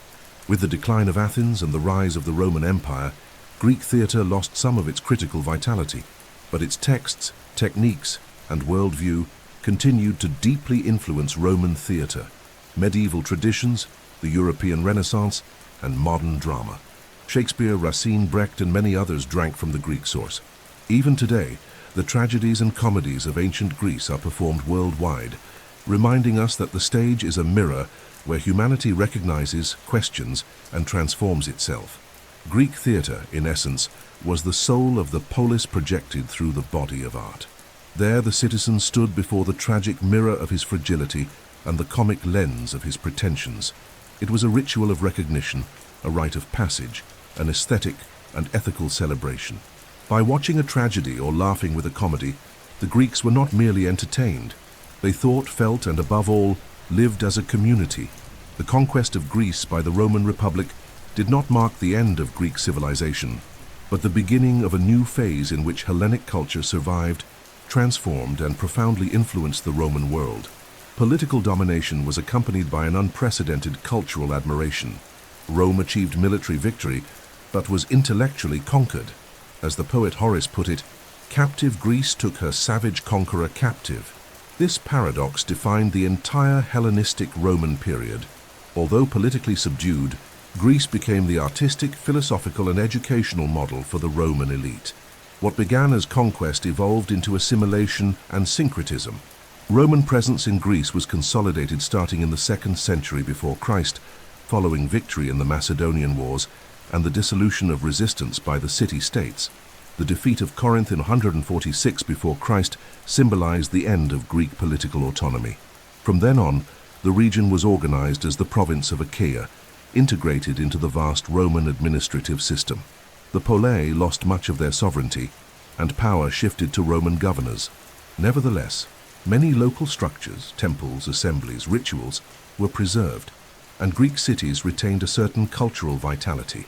Roman urbanization modernized the infrastructure with the construction of roads, aqueducts, theaters, and forums. The relationship between Greeks and Romans was marked by ambivalence. On one hand, there was resentment over the loss of independence. On the other, there was recognition of Roman prestige. The Romans admired everything Greek: sculptures, temples, texts, philosophers. They sent their sons to study rhetoric and philosophy in Athens and Rhodes. They collected Greek statues, imitated their gods, and copied their literary forms. Cicero studied under Greek masters. Julius Caesar sought inspiration in Alexander. Augustus sponsored the restoration of classical monuments. Greek culture became the standard of Roman refinement. This process gave rise to what we call Roman Hellenism, a fusion of Roman administrative and pragmatic values with Greek symbolic, aesthetic, and philosophical imagination. Within this context, Alexandria in Hellenized Egypt flourished as a center of knowledge, with its library and school of thought. There, figures like Plotinus, Philo, and later Hypatia synthesized elements of Platonism, Judaism, and Eastern religions. Greek philosophy took on new dimensions, now under the aegis of the empire, integrating into early Christianity, Latin Stoicism, and Neoplatonic schools. The Greco-Roman world also transformed religion. The Olympian gods were absorbed by the Romans under different names. Zeus became Jupiter, Athena became Minerva, Ares became Mars. Yet popular worship persisted, adapted to the imperial context. Greek temples often remained functional, sometimes with Roman sponsorship. Orphic mysteries, Dionysian cults, and local deities coexisted with new Eastern cults like those of Isis and Mithras. Hellenic paganism resisted time, though it would gradually be eclipsed by the Christianization of the empire from the 4th century after Christ onward. Greek education also endured, adapting to Roman structures. Schools of rhetoric, grammar, and philosophy continued to operate, often with imperial funding. The Greek language remained the medium of knowledge and culture, especially in the Eastern Empire. Even when Latin dominated official documents, Greek was the language of libraries and sciences. In the 1st century after Christ, figures like Plutarch in Chaironea wrote moral and historical works in Greek, engaging with Roman culture. Later, the Greek physician Galen would synthesize Hippocratic knowledge with Roman medical practice. Greek art profoundly influenced Roman taste. Sculptures, mosaics, and frescoes replicated Hellenic models with striking fidelity. Romans imported originals or produced copies to decorate homes, temples, and public spaces. The aesthetic ideal of harmony, proportion, and the representation of the human body came directly from the Greek canon. Even in territories far from Athens, like Gaul or Hispania, Greek architectural elements such as Doric or Corinthian columns could be found. Classical art became the empire's universal language. However, over time, Greek originality gave way to formal repetition. Creation yielded to preservation. Greece became a living museum, visited by cultured Romans, but no longer possessing the political and intellectual vigor of its classical era. The destruction of the Library of Alexandria, the decline of philosophical schools, and the spread of Christianity contributed to the end of the ancient world as it had been conceived. Still, when the Western Roman Empire fell in the 5th century, it was the Eastern Roman Empire, Byzantium, that preserved the Greek language, art, and many texts, ensuring that Hellenic heritage would survive for another 1,000 years. Greece under Roman rule was, therefore, a moment of transition and continuity. It lost its autonomy, but expanded its influence. It became a province, but rose to become a paradigm. It lived the paradox of being conquered and yet celebrated. In its coexistence with Rome, ancient Greece was transformed and shaped the cultural, philosophical, and artistic foundations of the entire Western world. Sexuality in ancient Greece does not fit easily into modern models of morality or identity.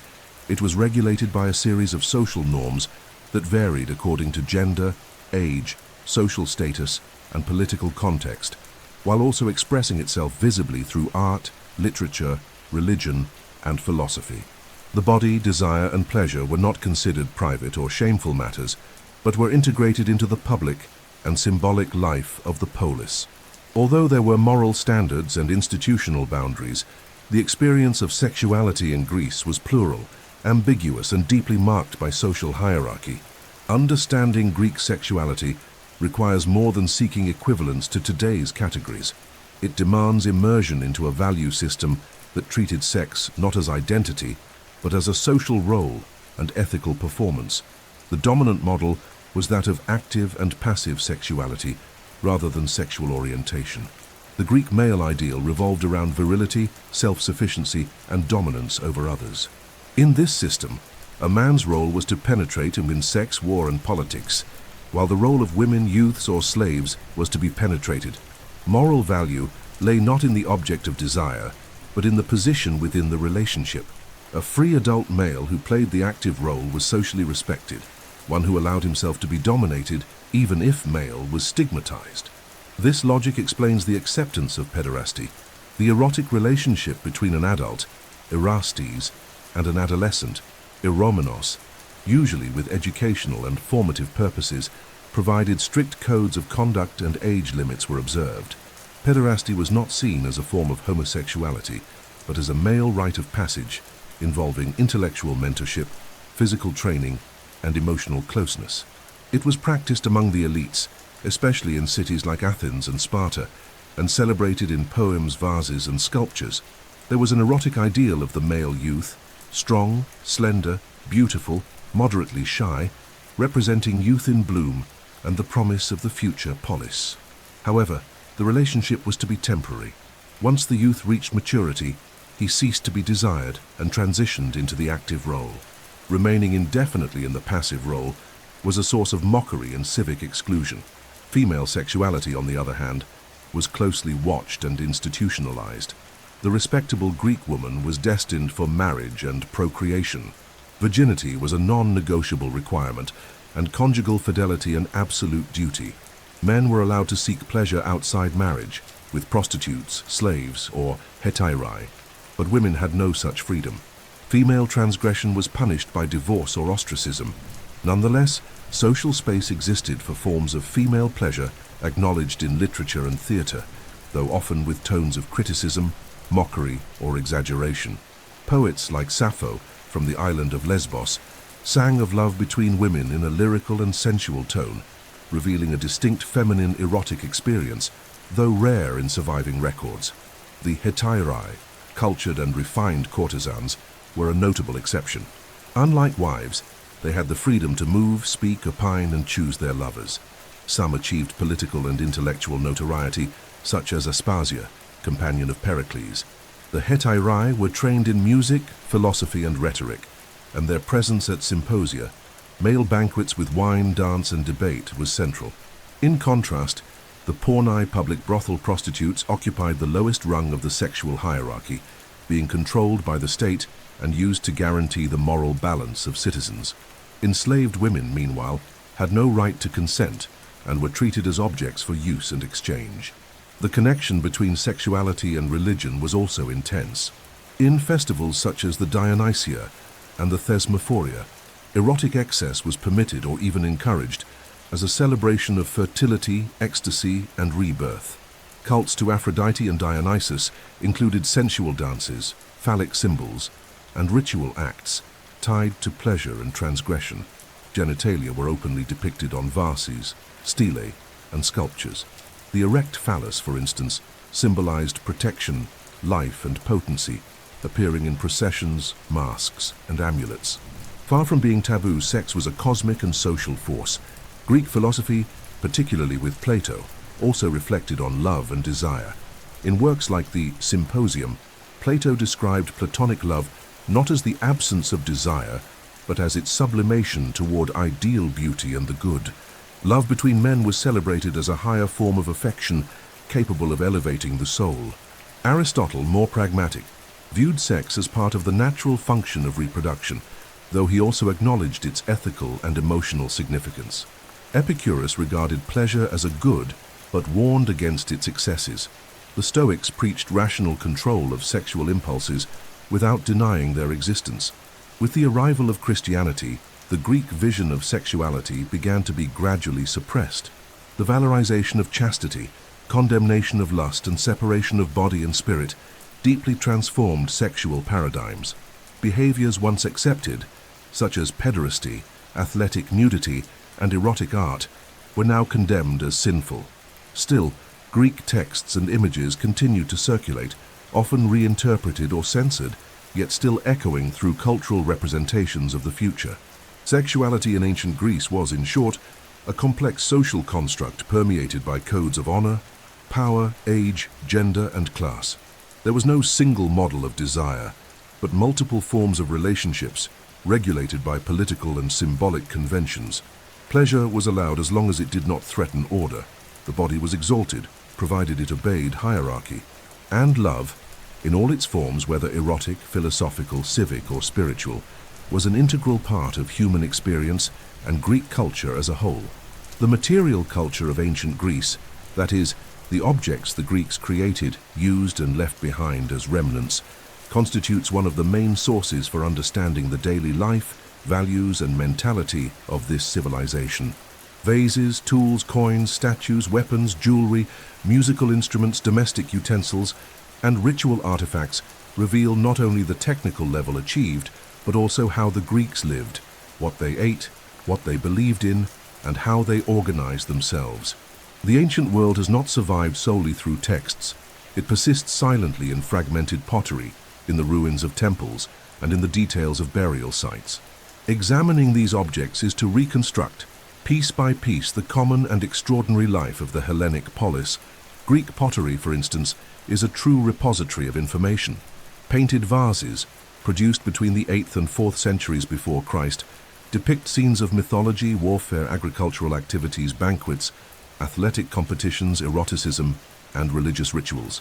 The black figure and red figure techniques, mastered by artists such as Exekias and Euphronios, allowed for precise details and complex visual narratives.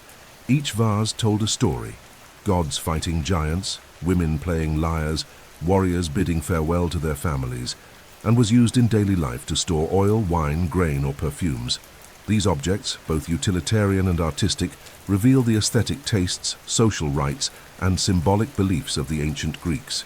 Domestic life also appears in kitchen utensils: amphorae, plates, ovens, beds, and looms found in excavations. In urban homes, especially in Athens, it was common to find a central atrium surrounded by rooms with designated areas for men, andron, and women, gynekaion. The objects indicate a clear division of labor. Men occupied public spaces, while women produced textiles, cared for children, and managed slaves. In rural homes, agricultural tools like plows, sickles, and spades attest to the constant presence of manual labor and productive self-sufficiency. Even fossilized food remains, such as wheat, barley, and fig seeds, help reconstruct the basic diet of ordinary Greeks. Material culture also reveals the workings of the political and economic system. Coins minted by the poleis, like the famous Athenian tetradrachms with the owl of Athena, circulated widely and served as vehicles of civic propaganda. Their images, weights, and inscriptions inform us about trade alliances, regional hegemonies, and standards of exchange. Seals, scales, and epigraphic records emphasize the importance of accounting and bureaucracy, especially in port cities like Corinth and Piraeus. The presence of Greek pottery in distant locations like Egypt, Gaul, and the Iberian Peninsula confirms the wide reach of maritime trade routes and the aesthetic appeal of Hellenic products. Cult objects and funerary artifacts offer access to the spiritual imagination of ancient Greece. Terracotta figurines of deities, votive masks, musical instruments used in ceremonies, votive lamps, and amulets indicate popular religious practices. Temples such as those at Delphi, Olympia, and Eleusis preserved ex voto, offerings left by worshippers, ranging from weapons to miniature sculptures. Decorated tombs, grey urns, funerary stelae with carved portraits and poetic inscriptions demonstrate concern with memory and mourning. The way a body was buried, with coins on the eyes, flower crowns, or tools, reveals their status, profession, and beliefs about the afterlife. Weapons and armor provide another vital source for understanding the warrior values of Greek society. Shields, spears, swords, helmets and bronze armor found in necropolises and battlefields document the centrality of warfare to the masculine ideal. Inscriptions on these objects often invoke gods or declare the warrior's name, suggesting that combat was not only a strategic practice, but also a ritual of honor and sanctity. Heroic iconography, present on decorated shields and duel scenes, reinforces the ideal of the strong, virtuous man loyal to the poleis. Music and performance also left material traces. Lyres, poleis, double flutes, kitharas, and drums highlight the importance of sound in rituals, theaters, banquets, and competitions. Paintings and sculptures depict musicians in action, often accompanying dancers or choruses. Greek theater, in turn, left behind physical structures such as amphitheaters, clay masks, stylized costumes, and dedicatory inscriptions. The attention to sound, performance, and stagecraft reflects the high level of artistic sophistication achieved. Even toys and children's objects are revealing. Articulated dolls, small ceramic carts, spinning tops, and animal miniatures have been found in homes, cemeteries, and sanctuaries. They were used not only for play, but also as symbols of transition, often offered in rituals when a child reached puberty. These objects show that play, family affection, and childhood were marked by specific rites and expectations. Ultimately, Greek material culture is revealing because it combines functionality and symbolism. A vase could be used at dinner and also tell a myth. A coin could buy bread and also affirm the power of the poleis. A mirror could reflect a face and also an ideal of beauty. Each object is a point of convergence between the physical world and a universe of meanings. Studying these artifacts is to hear the whisper of the past through matter, to understand how the Greeks built their reality, how they dealt with death, the body, the gods, and time. The end of ancient Greece as an autonomous civilization did not occur abruptly, but through a slow and complex cultural transformation that spanned centuries. This transition involved the fusion of Greek elements with Roman, Eastern, and especially emerging Christian traditions, resulting in the collapse of classical antiquity and the birth of a new civilizational paradigm. Although politically subjected to the Roman Empire since the 2nd century before Christ, Hellenic culture remained vital until at least the 4th century after Christ, when the empire underwent a radical reconfiguration marked by the rise of a new religion, new institutions, and new ways of conceiving the world, time, and the body. The end of ancient Greece was, above all, a spiritual and symbolic mutation. Christianity, initially a marginal movement within Palestinian Judaism, spread with surprising speed throughout the Greco-Roman world. Its message of universal salvation, emphasis on inner ethics, rejection of idols, and worship of a single God sharply contrasted with the polytheistic, sensual, and civic religiosity of the Greeks. Nevertheless, the first Christians spoke Greek, read Greek authors, and lived in cities shaped by Greek architecture. The New Testament was written in Koine, the common Greek of the time. Theologians such as Paul of Tarsus, Justin Martyr, and Origen used concepts from Platonic and Stoic philosophy to explain the Christian faith. Early Christian theology itself was born in dialogue and tension with Greek thought. From the 3rd century onward, amid the crisis of the empire and growing popular adherence to Christianity, the scene changed rapidly. The Edict of Milan, 313, issued by Constantine, legalized Christian worship. The Edict of Thessalonica, 380, by Theodosius, made it the official state religion. During this process, many aspects of Greek culture were progressively rejected, adapted, or destroyed.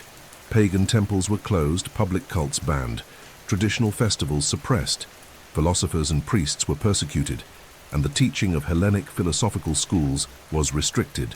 The famous destruction of the Library of Alexandria and the murder of the philosopher Hypatia, 415, symbolized the end of the classical era and the rise of a new spiritual order. However, Christianity did not completely erase the Greek legacy. It selectively incorporated it.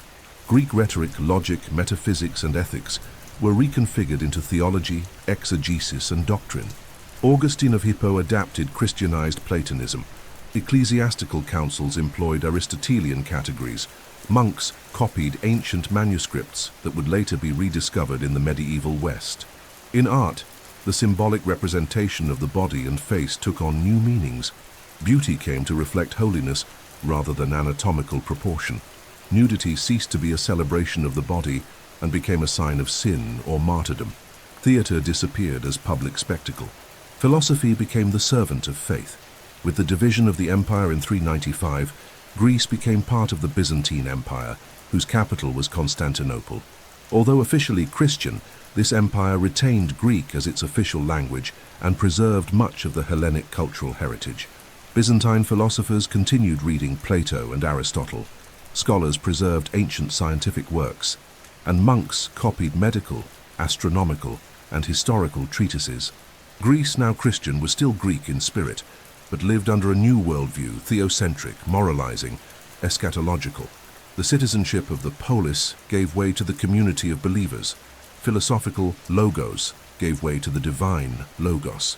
This process of transition marked the end of classical antiquity and the birth of what would become medieval civilization. Linear time replaced the cyclical time of the Greeks. The body came to be seen as the dwelling of sin or temple of the spirit. Pleasure was disciplined and reason subordinated to revelation. But the Greek spirit did not vanish. It survived in veiled forms as an underground memory that spanned centuries. It would be rediscovered in the Renaissance, revalued by humanists, and reinterpreted by moderns. Christianity absorbed the Greek genius, but in return Greece lost its autonomy and its pagan voice. Thus the end of ancient Greece was not merely the collapse of institutions, but the replacement of an entire worldview. Reason gave way to faith. The civic man gave way to the penitent believer. The tragic hero gave way to the martyr. The Greek myth was buried beneath Christian altars, but continued to live on in symbols, texts, forms, and ideals that have never ceased to influence the Western imagination.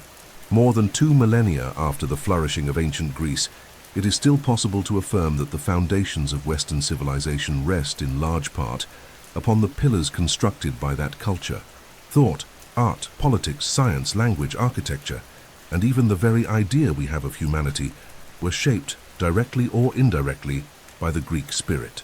Although the world has radically transformed since then, we continue to live under categories invented by the Greeks: democracy, philosophy, theatre, ethics, rhetoric, logic, aesthetics, history, anatomy, geometry, citizenship. To be modern, in a certain sense, is to continue being Greek, even without realizing it. And this is precisely what makes the Hellenic legacy one of the most enduring and universal in all of human history. In politics, the Greeks created the notion of active citizenship, with rights and duties toward the poleis. Although limited to a minority, this idea of collective participation, public deliberation, and civic responsibility became a model for modern republics. Terms such as democracy, republic, constitution, isonomy, and freedom have Greek roots. Even criticisms of democracy, such as fears of populism or the tyranny of the majority, were already present in the philosophical debates of the time. The contemporary political arena, with its parliaments, elections, courts, and debates, is essentially an expanded and reformulated version of the Athenian agora. In philosophy, the legacy is even deeper. Plato, Aristotle, Socrates, Heraclitus, Parmenides, Epicurus, and many others formulated the fundamental questions that still challenge human thought. What is truth? What is good? How should one live? What is being? What is the origin of the universe? How should society be organized? Critical reason, the pursuit of logical coherence, the distinction between appearance and essence, between opinion and knowledge, all of this is Greek inheritance. Every subsequent Western philosophy, from Augustine to Descartes, from Kant to Nietzsche, dialogues directly or indirectly with that legacy. The philosophical method, based on rational argument, was born in Greece and continues as a tool of analysis in all fields of knowledge. In science, the Greeks took the first steps toward a natural and rational explanation of the world, breaking away from exclusively mythological interpretations. Hippocrates systematized medicine. Euclid structured geometry. Archimedes revolutionized physics. Anaximander proposed cosmological theories. Aristotle founded formal logic and comparative biology. The idea that the universe can be understood through observation, measurement, and logical demonstration originates in Greece. Even though modern science employs far more advanced methods, it continues the Greek impulse to comprehend the world through reason and experience. In art, the Greeks sought beauty through proportion, symmetry, and the idealized representation of the human body. Classical sculpture became the standard of aesthetic perfection, deeply influencing the Renaissance and modern academic art. In architecture, Doric, Ionic, and Corinthian columns are still used today in public buildings, universities, and courthouses. Theatre, with its division between tragedy and comedy, its concepts of catharsis, unity, and conflict, shaped Western dramaturgy. Shakespeare, Molière, Brecht, Ibsen all in some way drank from the Greek source. In literature, Greek epic and lyric poetry, with authors like Homer, Hesiod, Sappho, and Pindar, established forms and themes that still endure: the hero's journey, tragic fate, impossible love, glory, honor, and the ephemerality of life. Greek poetic language still resonates in contemporary works. The historiographical genre, founded by Herodotus and Thucydides, is the origin of historical writing as a critical, rational, and investigative practice, one of Greece's greatest contributions to the modern world. In religion, although Christianity assumed the spiritual hegemony of the West, it appropriated Greek philosophical categories to structure its theology: logos, soul, nature, substance, good, evil. Christian iconography incorporated Greek artistic styles. The notion of the immortal soul, rational judgment, asceticism, and contemplation also has roots in Greek philosophical schools, especially Platonism and Stoicism. In everyday vocabulary, ancient Greek is everywhere. Terms like analysis, crisis, democracy, philosophy, astronomy, ethics, method, symphony, history, school, technology, and hundreds of others come from Greek. The Greek alphabet is still used in mathematics, physics, and academic fraternities. The very idea of Europe as a cultural and civilizational concept was born from Greek myth and Hellenic geopolitics. And perhaps the most enduring legacy of Greece is its critical spirit and love of knowledge. The unease in the face of the unknown, the rejection of ignorance, the openness to dialogue and intellectual confrontation, all of this was bequeathed to us by the Greeks. In times of obscurantism, intolerance, and anti-intellectualism, returning to Greece is more than an academic gesture. It is an act of cultural resistance. Therefore, in studying ancient Greece, we are not merely looking at the past. We are looking at what makes us who we are. In our politics, our schools, our books, our courts, our theaters, our science, the words we speak, and the questions we ask, there is always an echo of Greece. And that is why even after so many centuries, even with so many empires having fallen, we are still in many ways Greek. Ancient Greece fell asleep long ago, buried beneath ruins, marble fragments, burnt pages, and rewritten myths. Its cities collapsed, its temples crumbled into dust, its gods were silenced, and its philosophers ceased to speak in the public squares. But what the Greeks invented, or rather, what they dared to think, never vanished. They transformed the human mind into a tool capable of exploring both the universe and itself. They created structures of language, thought, art, and politics that would shape the centuries to come. And even today, like an echo that travels through time, their legacy resonates in our most ordinary gestures, in our most common words, and in our most intimate dilemmas. Greece fell asleep, but never stopped dreaming through us. It is present in the columns of a public building, in the logic of an argument, in the organization of an assembly, in the way we tell a story, in the way we ask ourselves about right and wrong, beauty and justice. It's in our math textbooks, and in the tragedies we perform, in the bodies we train, and in the questions we never stop asking. The Greek heritage is not a dead monument, but a flow of living ideas, constantly reinterpreted, debated, reinvented. It does not belong only to museums, it belongs to the future. To sleep with the history of ancient Greece is therefore to enter a dream that never ends. It is to walk among ruins that still support invisible buildings. It is to listen to the silence of statues and understand that it is full of meaning. It is to realize that every human advancement, every intellectual rebirth, every democratic revolution, every scientific discovery carries a Greek breath.